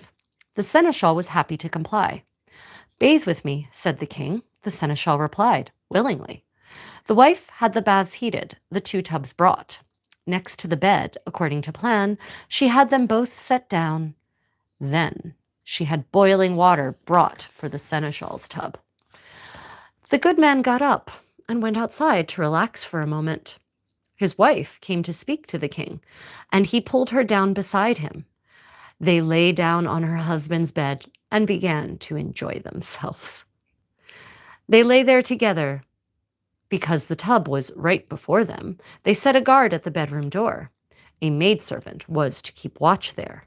Suddenly, the seneschal returned and knocked on the door. The girl held it closed. He struck it so violently that he forced it open. There, he discovered the king and his own wife lying in each other's arms. The king looked up and saw him coming. To hide his villainy, he jumped into the tub feet first, stark naked. He didn't stop to think what he was doing, and there he was scalded to death, caught in his own evil trap, while the seneschal remained safe and sound. The seneschal could see very well what had happened to the king. He grabbed his wife at once and thrust her headfirst into the tub. Thus, both died, the king first, the wife after him. Whoever wants to hear some sound advice can profit from this example. He who plans evil for another may have that evil rebound back on him. It all happened just as I've told you. The Bretons made a lay about it. The end. Okay, I did warn you at the beginning of this story that it was a horror story. I warned you. And that it was a morality tale. So I don't want anyone to pretend total shock at this. But also, if you're enjoying medieval story time, please hit like and subscribe. Double tap the screen if you're on a mobile device. Okay, let me go and look at the comments before we go back through. There are so many fascinating details about daily 12th century life in here that the story is more than just a horror story. It actually provides us with insight into the life of a king and a seneschal and a lady, how the court was organized, what kinds of activities, what a medieval spa experience would have been like. Clearly, phlebotomy was very popular in the 12th century. Okay, that was amazingly interesting and gruesome. It was gruesome, right?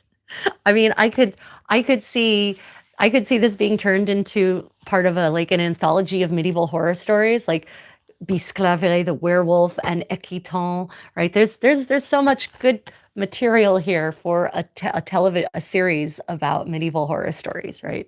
Okay, now, comradic bleeding. Yeah, exactly. Let's get bled together. What fun.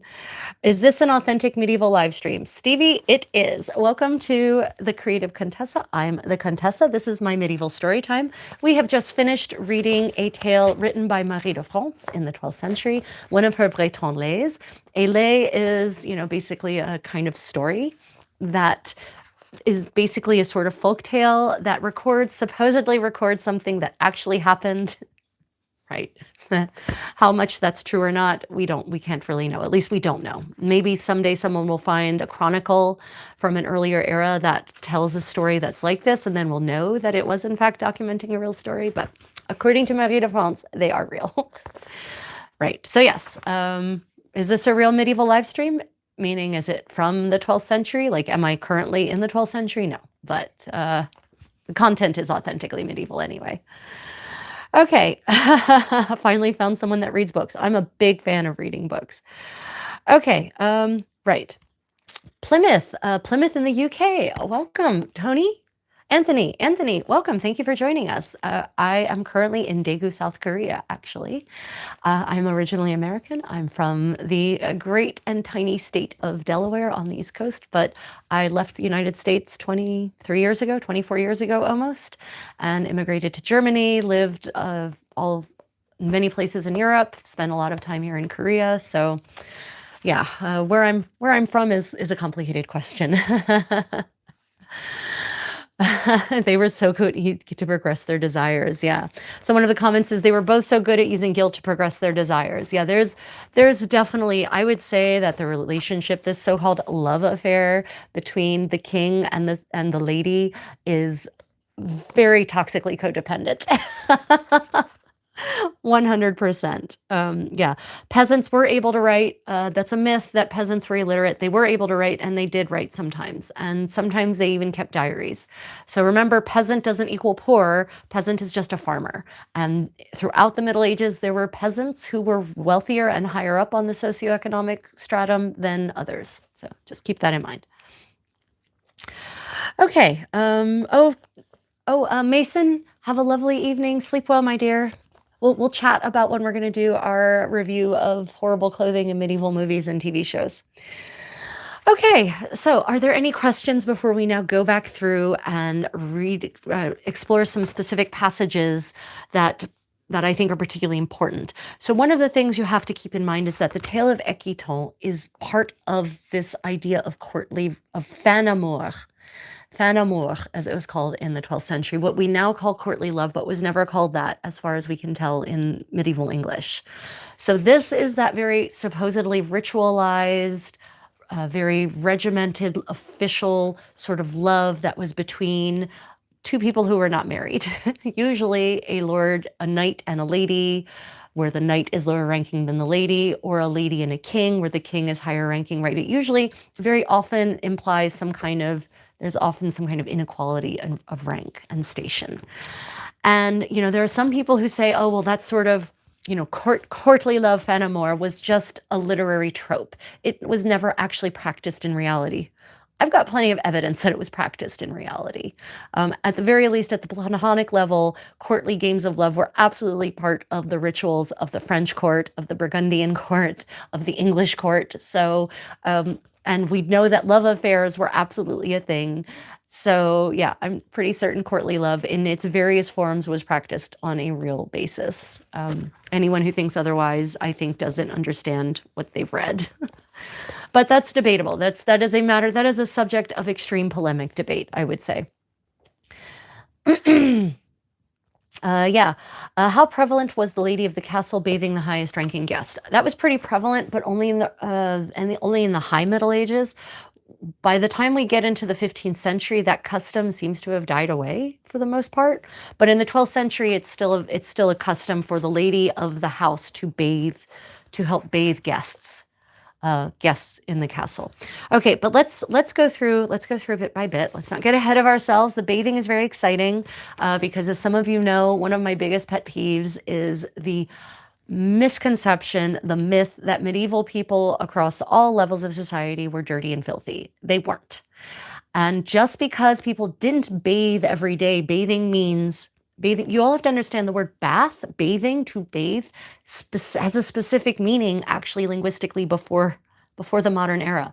It used to not just mean to wash. Washing was washing. You could wash yourself with just a rag. Bathing means to submerge your body in water. That's what bathing means. So yes, medieval people absolutely did not bathe every day. But guess what? Modern people don't bathe every day either, right? A shower doesn't necessarily count as bathing. right? So you could clean yourself, and people did clean themselves without a bathtub. You don't need a bathtub to be clean. A bath, even to this day, should be considered a luxury. To waste an entire tub of water just to submerge your body and relax in it should absolutely be considered a special, unique experience, not something you do on a regular basis, right? And so in the Middle Ages, a bath was a kind of spa treatment that apparently was accompanied by phlebotomy because it would open your pores and the warm water would allow your blood to flow more freely, was the theory. I don't know if that's true or not, actually. If you're actually familiar with human anatomy and you're a physician or somehow in the medical profession, and is it true that having a warm body actually causes your blood to flow more freely? That's what they thought in the Middle Ages, anyway. Okay, so given that context of this courtly love and bathing, let us go back to our tale. So we start off, Ekiton is this king, and he actually is a well-reputed king, a courtly man, right? He was a just magistrate and a king, right? And he was a great knight. But it says here, he was dearly loved in his own land, so he's even loved by his subjects. So he starts off in a good place, and then it all goes downhill. Why does it go downhill? Apparently, he loved sport and lovemaking. Now, lovemaking in this sense isn't necessarily what we understand it of. To make love is to court. This implies that he's a flirt. He's a flirt. He likes flirting, right? That's what this means. And probably the flirting should have a physical component also, but mostly the lovemaking in this case is the interaction between a man and a lady who are attracted to each other, or at least a man and lady whereby the man is attracted to the lady. Right. And then there's this warning, right? Whoever indulges in love without sense or moderation recklessly endangers his life. So that's a bit of foreshadowing, right? Then we find out that Ekiton has this seneschal who's a good knight, brave and loyal, who took care of his land for him, governed it, and administered it. So this gives you an idea that in at least some places in 12th century Europe, yes, you have a king who's ruling, but you've got the seneschal who's actually doing the work in this case, right? And I don't think that was necessarily common, and I don't, in the sense of the king just letting the seneschal do whatever.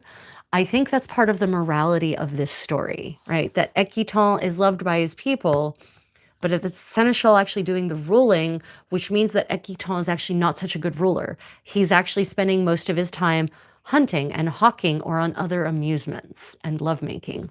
I think that is actually part of the morality here, that he gets punished for that as well, for not actually doing what a good ruler should do, which, as Christine de Pizan says a couple of centuries later, is keep a good oversight over the comings and goings in your household and make sure that the people who work under you are doing their job justice and doing you justice, right? But he doesn't do that.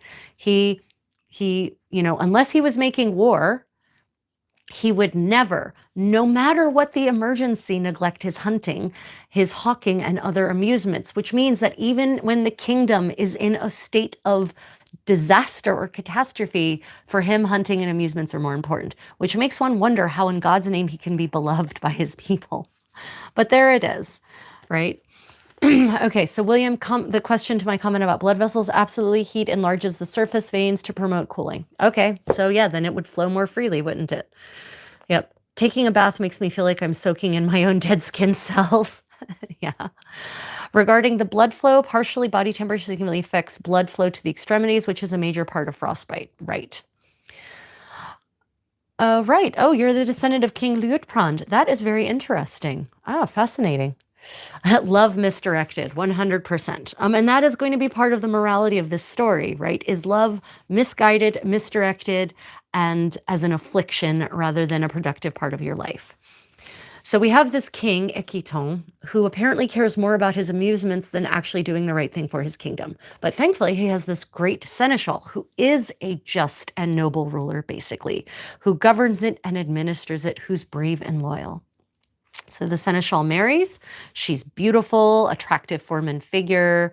Nature took pains in putting her together, right? This image of nature crafting, nature, natura, as an actual artist, as a sculptor, putting together bright eyes and a lovely face, a pretty mouth and a well-shaped nose, right? The king often heard her praised, and because of what he hears about her, he falls in lust with her. And let us not make no mistake, it's lust.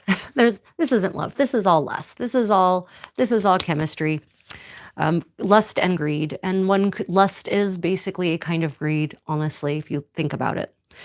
For his private amusement, he went hunting in the countryside where the seneschal dwelt and where the lady also lived.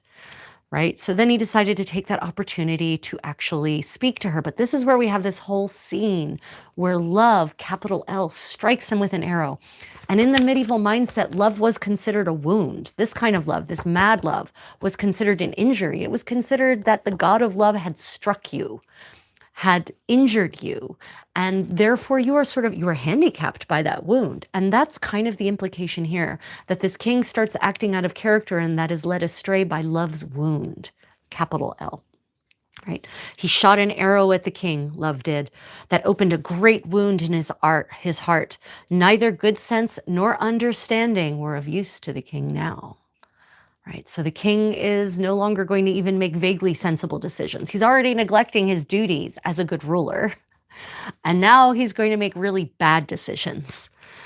So yeah, the king was already obsessed with the wife before they met, right? Yep, exactly. The king is already obsessed with the seneschal's wife before they even met, based on the reports that he hears about her beauty.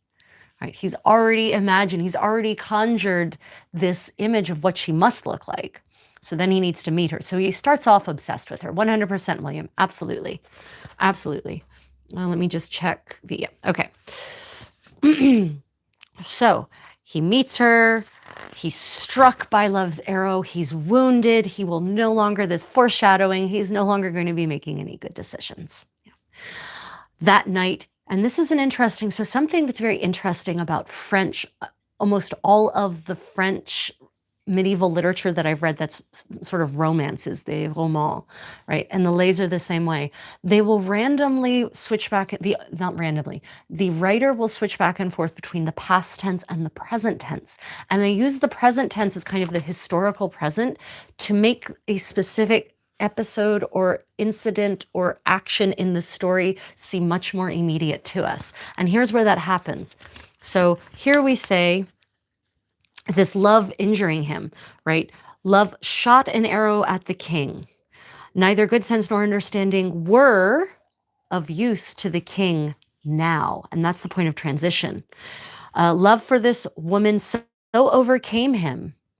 Now he must give in to love completely. He can't defend himself at all. It becomes suddenly more immediate. We feel it more intensely.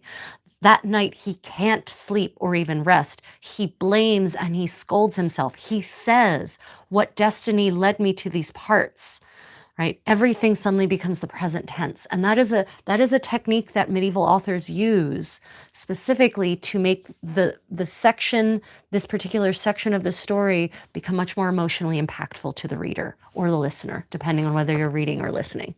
Yeah. Okay, questions or comments? Okay. Moving on. So just if you start reading these stories on your own, the translations that are more direct translations, more faithful to the original, like this one is, if they have sections that suddenly lapse into the present tense, that's intentional. Keep that in mind. It's intentional. It's a clever way of making the action seem more immediate to you, the reader or the listener. Right. Okay. So he goes into this whole thing where he talks about this monologue, basically, right? This soliloquy, which presages Shakespeare's soliloquies, right? There's some Shakespearean psychology happening here, right? And he talks himself into this affair. He really does. He says, what destiny led me to these parts? Alas, because I have seen this woman, pain has struck at my heart. Again, the idea of the wound of love. My whole body shivers. Again, the injury of love. I think I have no choice but to love her, right? So now he's starting to talk himself into it. Like, it's out of my hands. Destiny has decided. I can't do anything about it. Therefore, it can't be a sin because I have no choice, right? Basically, he's talking himself out of free will because if there's no free will, then there can be no sin, right?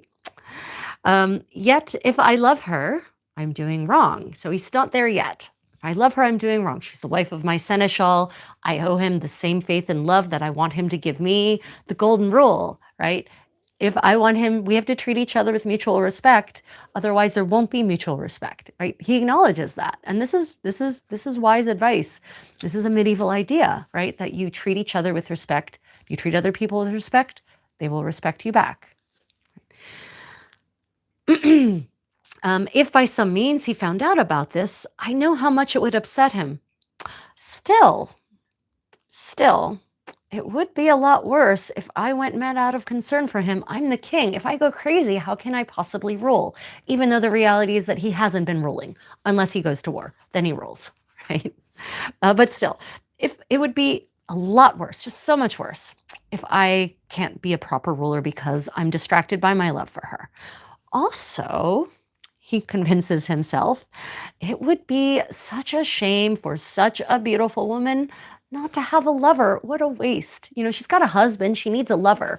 This falls in with the idea, the rules of courtly love, of fin amour, that, you know, you should have a lover. If you're married, you can't really have love in your marriage. There's no room in a marriage for romance according to the rules of courtly love. So you need to have a lover. So he's now abiding by the rules of love. So there's destiny, there's the rule of love.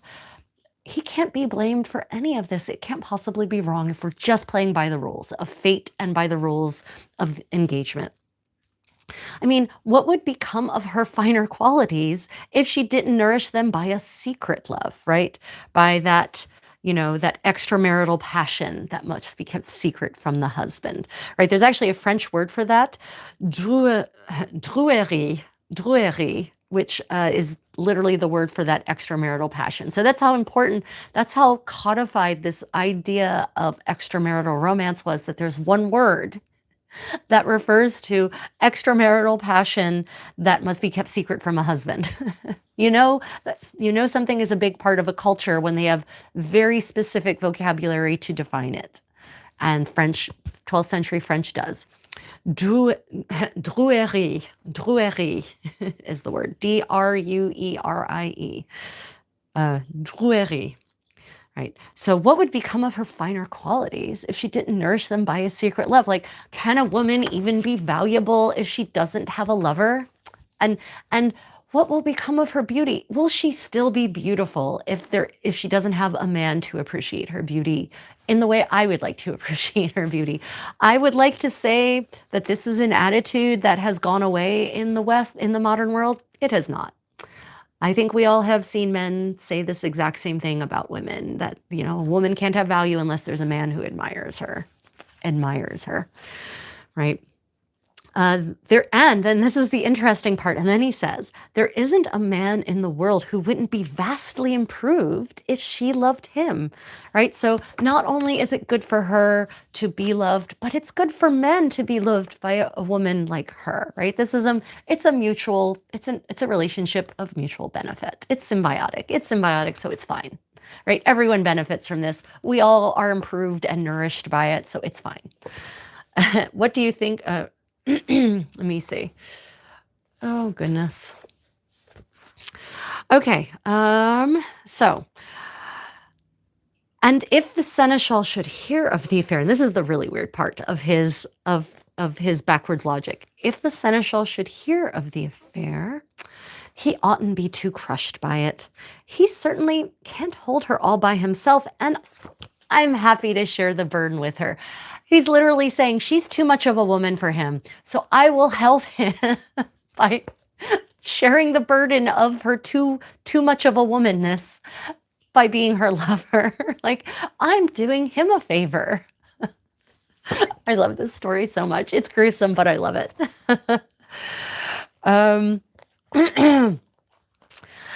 William says, but he came hunting to meet her. All intent was his. Then he spends the night self-arguing to assuage his own guilt.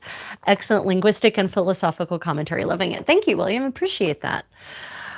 Oh, my goodness. Another poor incel who would never, ever, ever get a woman to show him affection. Oh, you poor baby. Aw. Okay. Have I been transported back in time? What's going on? Okay, so welcome to Medieval Storytime with the creative Contessa. I am the Contessa. I am among many hats that I wear, I am a medieval living historian, and this is Medieval Storytime. I'm dressed in my Florentine 1480s ensemble. We just finished, we're reading the story of Ekiton, one of Marie de France's 12th century lays, and discussing it in its context, providing historical details and philosophical meanderings along the way. So yeah, if you enjoy exploring medieval history in this more kind of hands-on interactive fashion, please like and subscribe, everyone. Okay, so moving on, yeah, I'm going to share the burden. So the king has convinced himself that this woman is just too much woman for one man. And so she really needs to have a lover for the sake of her husband, for her husband's sake. He will share the burden with him. Ah, what a mensch, what a mensch. When he had said all that, he sighed and lay in bed thinking. After a while, he spoke again. Why am I so distressed and frightened? I don't even know if she'll take me as a lover, but I'll know soon. If she should feel the way I do, I'll soon be free of this agony. Oh God, it's so long until morning. It's been forever since I went to bed, right? It's like, he sounds like a teenager, honestly. He really sounds like, this doesn't sound like a king who's of some level of maturity. This sounds like some kind of damn teenager waiting for day to come so he can go to high school and slip a note into the girl's locker and see if she slips a note back into his locker. Yeah, Adam, you're welcome. Welcome. Thank you for joining us. Oh gosh, I am sorry. I do not read Cyrillic. I used to be able to read Cyrillic, but I don't anymore, so I cannot properly pronounce your name, and I'm not going to try to butcher it. Right. Okay. So we've got this king who's convinced himself, he's talked himself into it, right? Yes, this is a love affair that is technically against the law. It's technically against the law of God. But, you know, there's all these good reasons why he should just pursue it, move forward with it. So, you notice we switched back into the past tense, but now the king stayed awake until daybreak. He could hardly wait for it. He rose and went hunting, because remember, nothing can keep him from hunting except for war. But he soon turned back, saying that he was worn out. He returns, present tense, he returns to his room and lies down. The seneschal is saddened by this. Again, trying to bring the reader this action more into the present. He doesn't know what's bothering his king, what's making him shiver, when in fact, it's his wife who's the cause, right? Still in the present tense. The king, to get some relief and some pleasure, calls for the wife to come to speak to him. Now, you know what's very interesting? This whole story, the only person who gets a name is the king, Ekiton. The seneschal is the seneschal, so he's defined by his role. The wife is the wife. She's defined by her role, or roles, I guess in this case, right? But they don't get names. Only the king gets a name. So that's a little interesting also. And it's not just a question of, oh, only the woman goes unnamed. No, the seneschal is also only defined by his role in the story. Yep. Good morning, Haas. Welcome. Thank you for joining us. Maybe he is a teenager.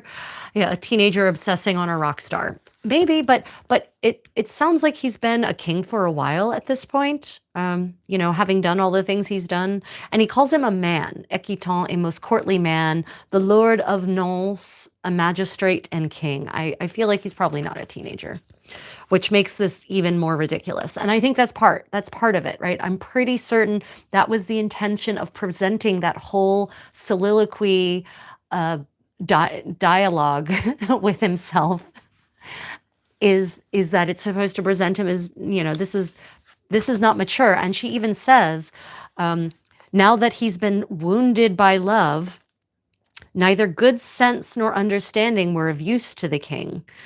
Right.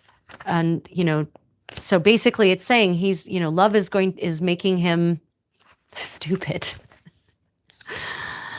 So the king goes and talks to the lady, and at first she refuses him, right? Because she says, well, you're a king and I'm just sort of a lowly noblewoman. You are so much higher ranking than me. You're just going to love me and lose me, which is a thing that definitely happened. Kings definitely had mistresses and then discarded them. But kings, actually also historical medieval kings, we have many examples of kings being very faithful to their mistresses or to one or two specific mistresses throughout the course of their life.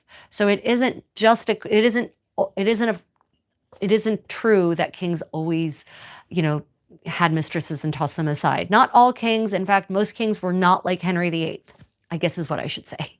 Henry VIII has kind of created a very big misconception about medieval kings and how they conducted their business and how they interacted with people and the kinds of relationships they have. But Henry VIII was an outlier that was acknowledged as an outlier in his own time. I'd like to point that out. Yeah, Susan says that the lady wants the king to convince her. Yes. So just like the king has convinced himself that this is not only a good plan, it's the best plan for all parties. The lady now wants to be convinced, right? And so he convinces her. And he convinces her by saying that he will subject himself to her. He says, "You will be the Lord, and I will be the servant. You will be the proud one, and I will be the beggar." So that is a complete subversion, and it is so inappropriate, right? So that kind of subversion is also considered immoral by the standards of medieval hierarchy and how everyone has their place in the hierarchy and how kings and queens should not be subverting themselves to their servants. There was actually an incident where the Countess of Charolais, who is not Margaret of York, it was one of Charles the Bold's earlier two wives, two consorts. She becomes very good friends with one of her ladies in waiting who is decidedly below her in rank. And they become such bosom companions that the Duchess or the Countess of Charolais, would have been the Duchess of Burgundy, gives this woman her clothes. She starts dressing her in her jewels, and they walk about arm in arm, giggling like sisters, completely disregarding the difference in station. And Charles, who's now then the Count of Charolais, disapproves deeply, and the Duke, Philip the Good, disapproves deeply of the lack of decorum in public spaces that shows the distinction of rank. So there was definitely in medieval Europe, across medieval Europe, there is an idea that if you do not behave according to your station, that's a certain kind of immorality, right? So the fact that he's willing to subvert himself to her, to subject himself to her in that manner, to make himself the submissive party, that to a medieval listener, to a medieval reader, that would have struck them as completely inappropriate. Yep. Let's Go Love Yourself. Welcome. Thank you for coming back. Welcome back to the stream. Chinese had the Grand Palace Mistress. Thank you. Let's Go. I appreciate that gift. Thank you so much. Let me see. Let me go back and check the comments. Let me see. Chinese had the Grand Palace only for women. Yep. Yep, yep. You're talking about the harem, basically. Yeah, for the emperor. Yep, you're talking about a harem. Yeah. Basically the Joseon dynasty also had a similar thing. Yep. Okay, so here we are. He convinces her by saying, "I will be your vassal and your lover. You will be the mistress. You will be the queen." Right? You will be my queen, not in a literal sense, but in this metaphorical, relationship in terms of the power dynamics of the relationship. So that doesn't convince her immediately, though. The king pleaded with her, begged her so often for mercy that eventually he wore her down, and she promised him her love, and then granted him possession of her body. Now, how reluctant she actually is, I suspect she's not reluctant at all. She is doing what a woman needs to do in order to make it seem that she's not overeager, right? This is part of the game of courtly love. The lady is supposed to rightly refuse initially and play hard to get. That is part of the game. Because if she concedes too easily, then, obviously she's easy. That's a medieval idea. Fun, huh? Some things never change. So their affair lasted a long time. they kept it secret. No one heard about it. That's amazing in the medieval world. That is astounding. Nothing is kept secret for long in a medieval court. So definitely this is a fictitious story. At the times set for their meetings, when they were to speak together at the king's palace, the king informed his followers, and here we get to phlebotomy as a spa treatment, informed his followers that he wanted to be bled privately. And the word privately is important here because in the medieval court, the king and the queen were not very often private people. They had a much more public life than we could possibly understand now. And I mean, there were people present when they got dressed, lots of people, not just their servants. Often retainers, often peers of the realm would be present when they got dressed, right? So they didn't do very much privately. There wasn't very much private time for medieval royalty. So private time was a luxury. And so the king has to concoct excuses to have private time so that no one will find out about this affair. And one of the things that probably would want to make people walk in the least would be a phlebotomy. I mean, yes, it was an accepted practice. That doesn't mean you want to see it happening. So he says that he wants to be bled privately, right? To balance his humors. This is prophylactic bleeding, just like taking vitamins now. Royalty did prophylactic bleeding to keep their humors balanced in the Middle Ages. Yeah. Confident that did not lead to better health outcomes in the long run.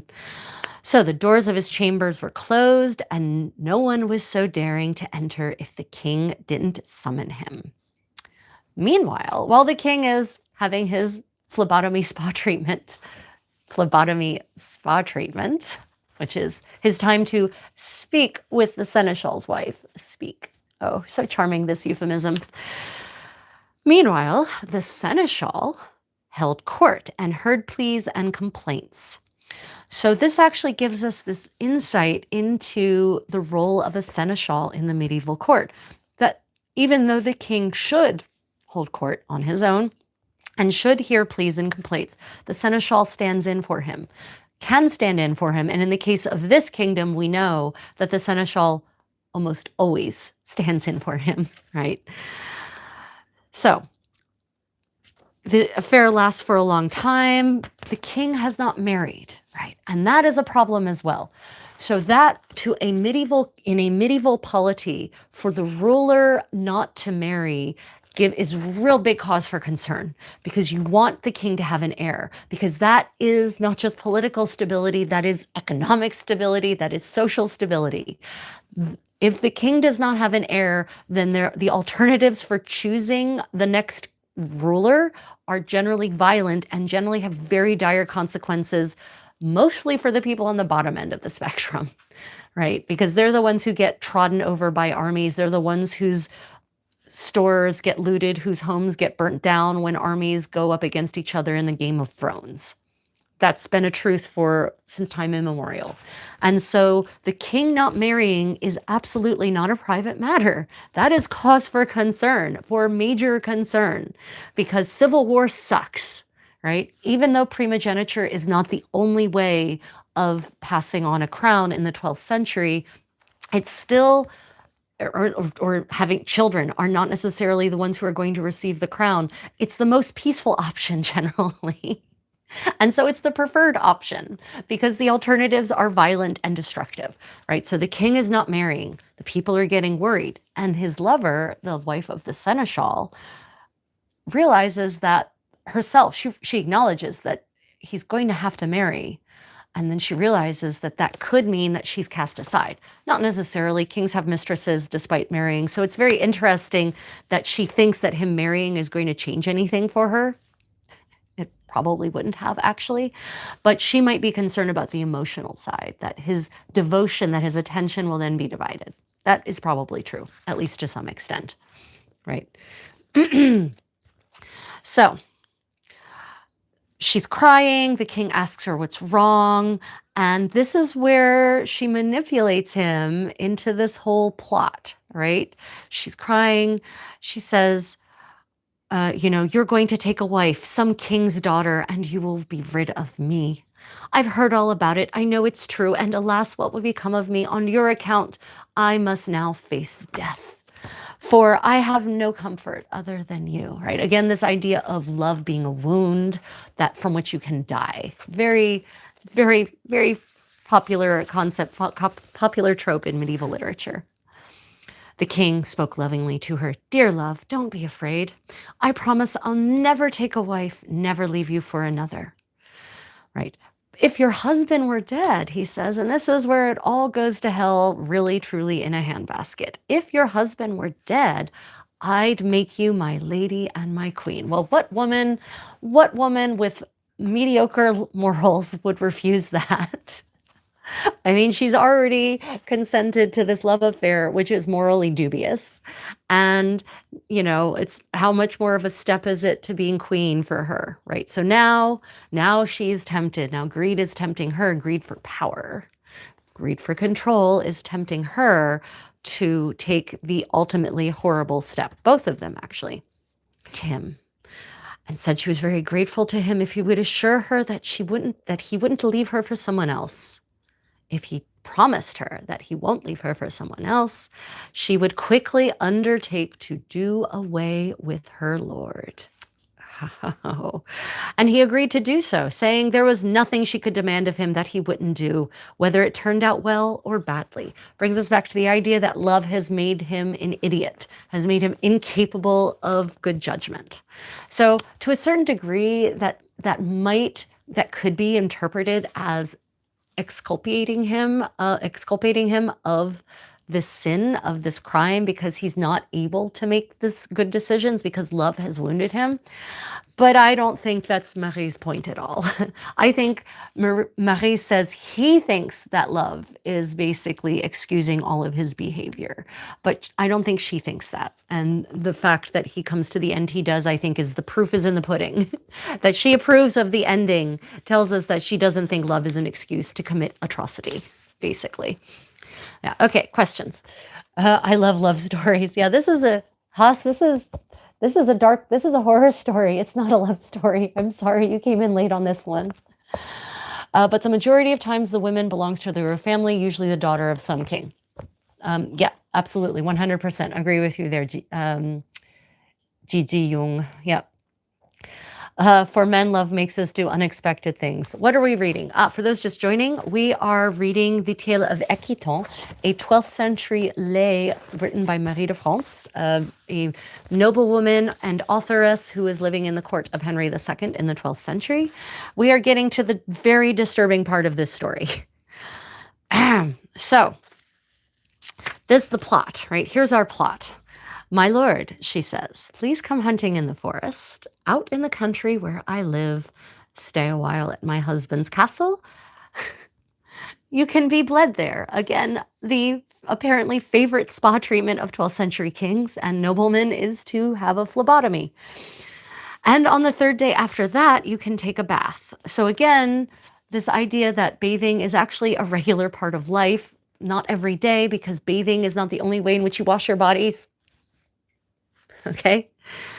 My lord will be bled with you. It can be a buddy bleeding, bloody bleeding. You will each have a bath and you will be bled together, because what more social activity can you have than a joint phlebotomy? Oh, my lord will be bled with you and will bathe with you as well. Make it clear to him, and don't relent, that he must keep you company, right? I will have the baths heated and the 2 baths brought in. His will be so boiling hot that no man on earth could escape being horribly scalded as soon as he sat down in it. When he's scalded to death, send for his men and yours, and then you can show him exactly how he suddenly died in his bath. Oops. Right, so there's some interesting, aside from the horror of this plan, this also shows that the lady of the house, it is her job to see to the bathing of guests, to oversee it. Now, she is not going to haul the bathtubs up to the bedchamber. She's not going to haul the water. That's why you have servants. But she manages this. She oversees all of this. And it also shows us where bathing happened. This is in the 12th century. Here is evidence of baths happening in the bedchamber, right? The bathtub was brought up to the bedchamber, and that's where you took your bath, which makes sense. That's where your clothes are. Why would you bathe in a separate room when your clothes are in your bedchamber, generally, right? So we've got this horrible plan that she plans to scald her husband to death. It's pretty horrific. Yeah, it's pretty different. Let me see. From that point, they're doomed either way. Who runs the kingdom? Yep, 100% agree.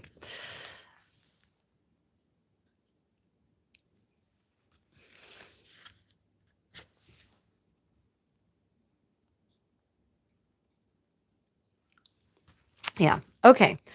So she goes, basically, so just so everyone's tracking, we are reading the tale of Ekiton, which is one of Marie de France's lays that was written in the 12th century.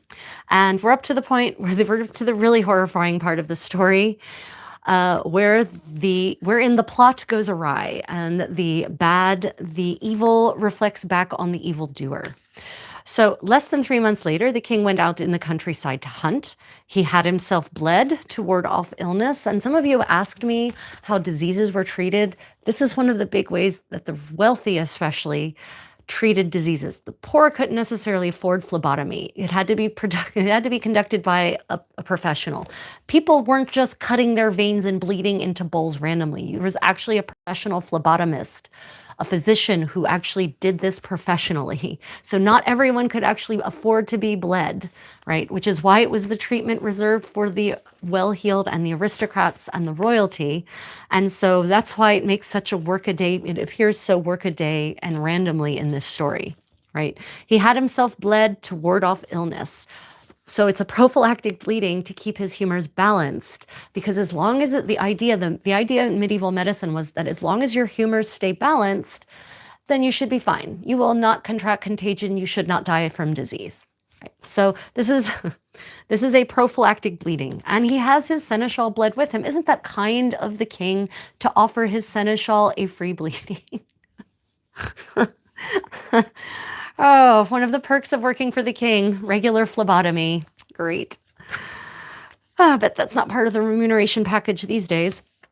On the third day, he said he wanted to bathe, and the seneschal was happy to comply, right? Bathe with me, said the king. And the seneschal replied, willingly. Let's have a nice bath together, eh? But they're two different tubs, just so everyone's clear. The wife had the bath tubs heated, the two tubs brought next to the bed. According to the plan, she had them both set down. Then she had boiling water brought for the seneschal's tub. The good man got up and went outside to relax for a moment. So this is interesting. So the seneschal, the king, remember, one of the parts about this plot is the king was supposed to keep the seneschal there the whole time. The king fails in his duty. Like this, he's not only is he a bad ruler, he's apparently an incompetent schemer as well, right? He's an incompetent conspirator. Oh, Kevin, thank you for that compliment. Yeah.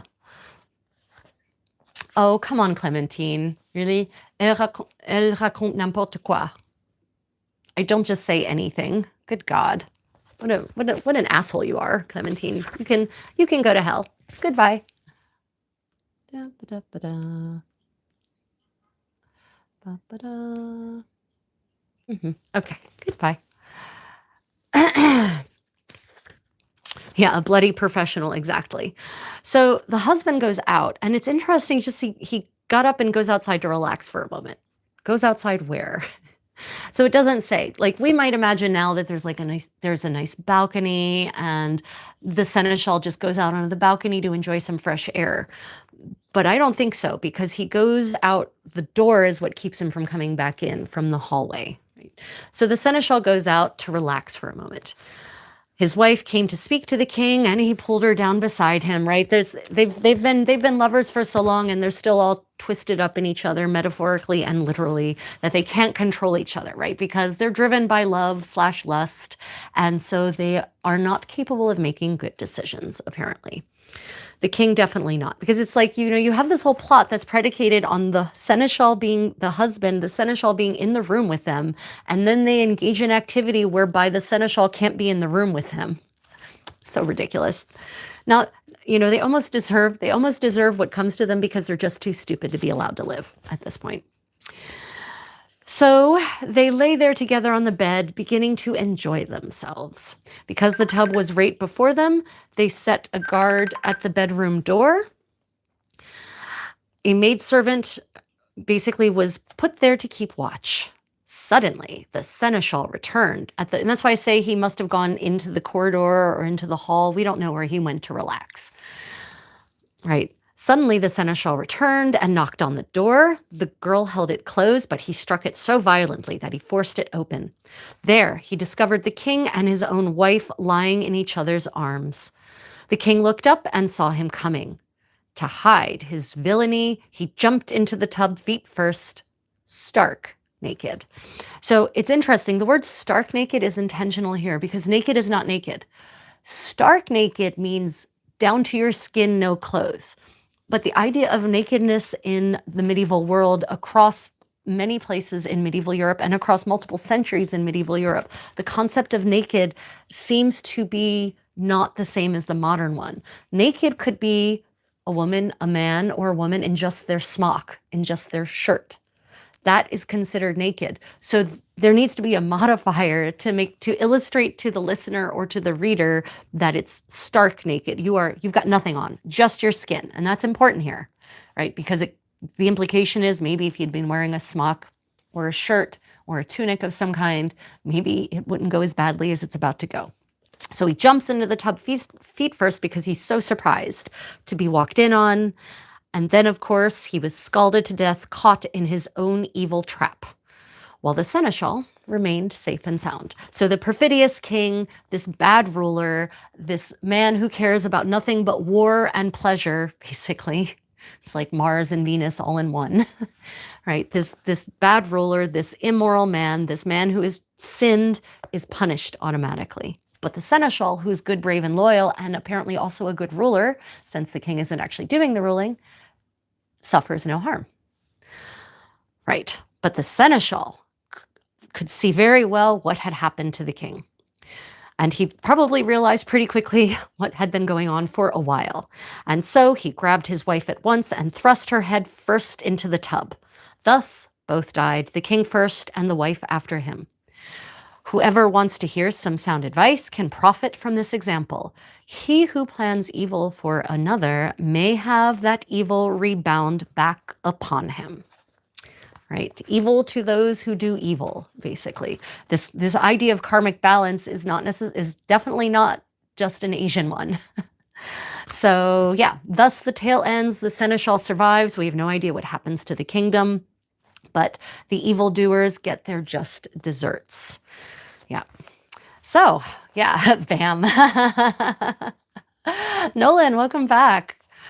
Yeah, so that is the tale of Ekiton.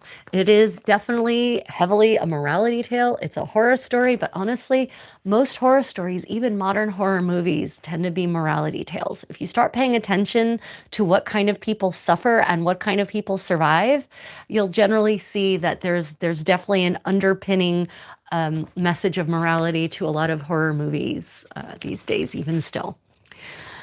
Okay, any questions about Ekiton, Marie de France's lay? Right, there's just so many fascinating details about the daily life of a king and a lord and a lady in here, about the kind of dynamics and interactions. You know, the idea that you've got the seneschal who actually is a castle that's very far away, where his wife lives and probably generally manages the estate, because the seneschal is back at the king's court, actually holding court, right? So that kind of ties it back to our first reading where Christine de Pizan is talking about how the lady of the house has to keep an eye on everything. But of course, Christine de Pizan she may have actually heard this story, and she probably found it just and horrifying, and this is exactly the way in which a lady should not behave, according to Christine de Pizan.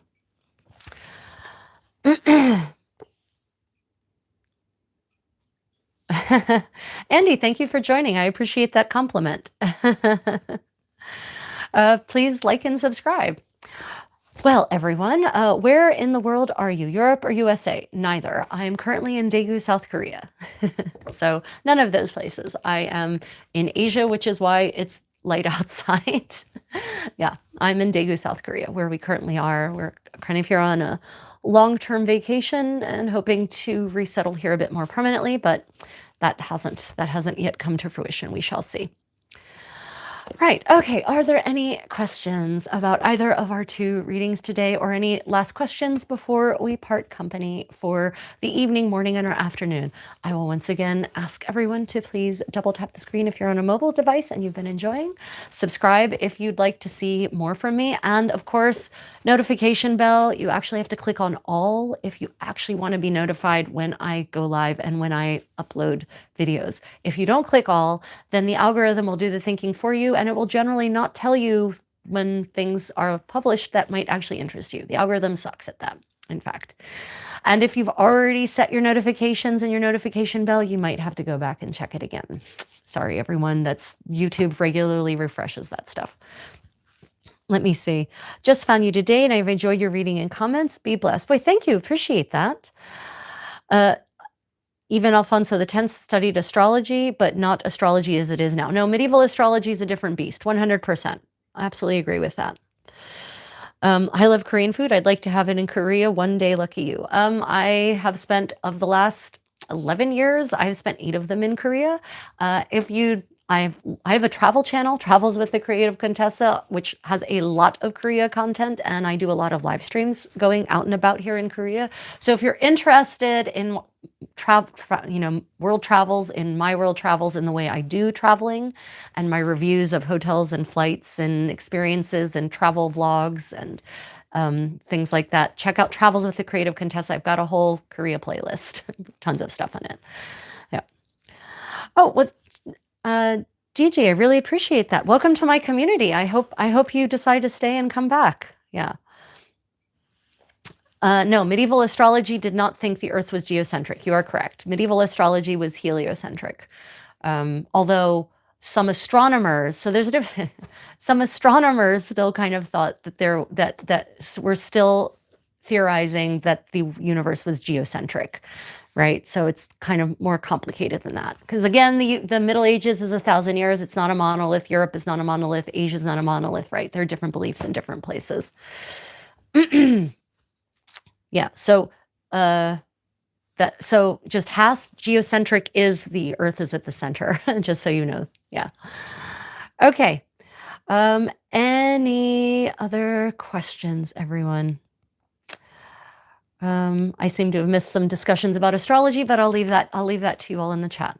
Well, I would like to thank my channel members and my patrons and people who've left me gifts today, and my super chatters for going that extra step and financially supporting my work. I appreciate you all. If you'd like access to extra content, my channel members and my patrons get access to a lot of content, a lot of videos that I've made that I haven't made available to the public, full tutorials, project tutorials, dance tutorials, crafting tutorials, uncut footage where you can just see all the bloopers, where you can watch me getting dressed and just chatting casually with my damsels with no interruption. I also have a Creative Contessa Discord where I share extra resources all the time, primary sources, the latest news in the history world about medieval material culture, and we chat and discuss things on a pretty regular basis. So if you're interested in those extra perks, consider channel membership or patronage on Patreon. Yeah. Yeah, I'm so glad I got the stream back up right too. I don't know what the hell happened with the first stream that was supposed to happen today. Well, everyone, if you had questions and I didn't answer them, I wasn't ignoring them. The stream moved kind of quickly and we had some pretty nasty trolls today because we start the stream without the usual safety settings in place. So if you had questions or comments and I missed them or didn't respond to them, if you pop them in the comments under the video when it records, I will absolutely see them and I will respond to them. I'm very diligent about that. How many more stories are in this book? Oh, good question. Good question. The Lay of Marie de France. There's like 20 or 30 stories in here. There's quite a few stories in the collection. So this is I really like this version. It's The Lay of Marie de France, translated by Robert Hanning and Joan Ferrante. And after we finish here, I'll take a picture of the front and of the ISBN, and I will post it in my community post. So if you want to get these books for yourself through interlibrary loan or purchase them, you can. Yeah, there's about 20 stories in here, I think. They're very interesting. Oh, the Tale of L'Envol we have also read. And this is a translation. I like it because it has maintained the verse, the sort of the verse format, the poetic verse format, but it doesn't force unnatural rhymes onto it. And so it still captures the spirit and the style of the original without contorting it into some saccharine sweet bit of poetry. What I wish they did, and they don't do in this, is that they actually provided the original French side by side, or yeah, side by side, but I'm a linguist, so that's what I prefer. One of the nice things about it is that each story comes with a little essay. And I actually didn't read the essay for Ekiton, but each story comes with a little essay that delves into a little bit more depth about each of the stories, for those of you who maybe aren't as well versed in medieval history and literature as I am, for instance. This is one of the subjects I studied as part of my degree work. So yeah. Lots of fun in here. So I will be publishing, in my community posts, I'll be posting pictures of both the fronts and the backs of today's 2 books so that you can access them yourself if you like. Otherwise, it's time for breakfast for me. Hit medieval story time. So trolls are there. Yeah, exactly. So much. Yeah. You are like, oh, watch this. You think you're going to hurt me with your small penised incel self? No. Goodbye. Goodbye, trolls. I don't know why these men think that women are fragile. We're not. We don't care what you say. When you're an asshole, you have no, your statements have no meaning. Okay, everyone. And no, I'm not in my 60s. Jesus Christ. Fuck. Sorry, excuse my language. I don't usually talk like that. Okay, everyone, have a lovely morning, afternoon, or evening. For the weekend, I have we'll be doing a medieval cooking party here on Creative Contessa, and on my travel channel, I'll be doing a Thai cooking party for anyone who wants to join me, and I'll walk you through the steps of making traditional tom kha kai. That's the coconut milk soup with chicken and lemongrass and galangal in it. Yeah, because one of the things I'd like to do when I travel the world is learn how to make the cuisine when I go to those places. I generally take cooking classes.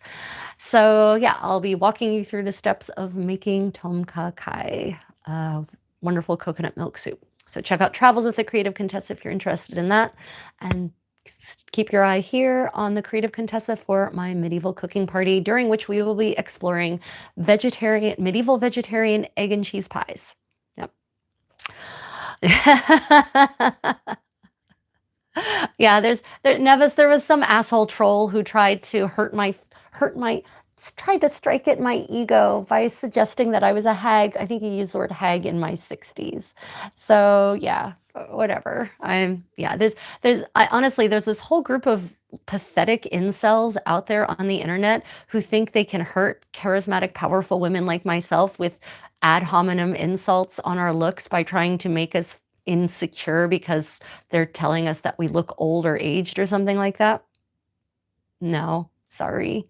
Your opinion has no matter to me. It can't hurt me if you're not actually a person of worth.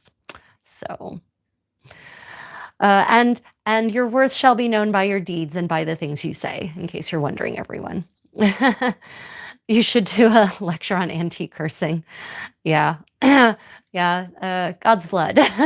Pick a saint, pick a body part, and put them together, and that's a pretty accurate way to curse in the 15th century. Okay, everyone. Until how old am I? It doesn't matter, does it? Yeah, soup sounds yummy. Yeah, tom kha kai is one of my favorite soups, and I really love it in the winter especially, which it now is here in Korea. Okay, everyone. Again, if you have any more comments or questions, do pop them in the comments under the recorded video. And I hope to see many of you either here on my Creative Contessa channel and my medieval cooking live stream, or on my Travels with the Creative Contessa channel on my Cooking Around the World live. Until next time, everyone, may your learning and adventures be creative and unexpected. Bye, everyone.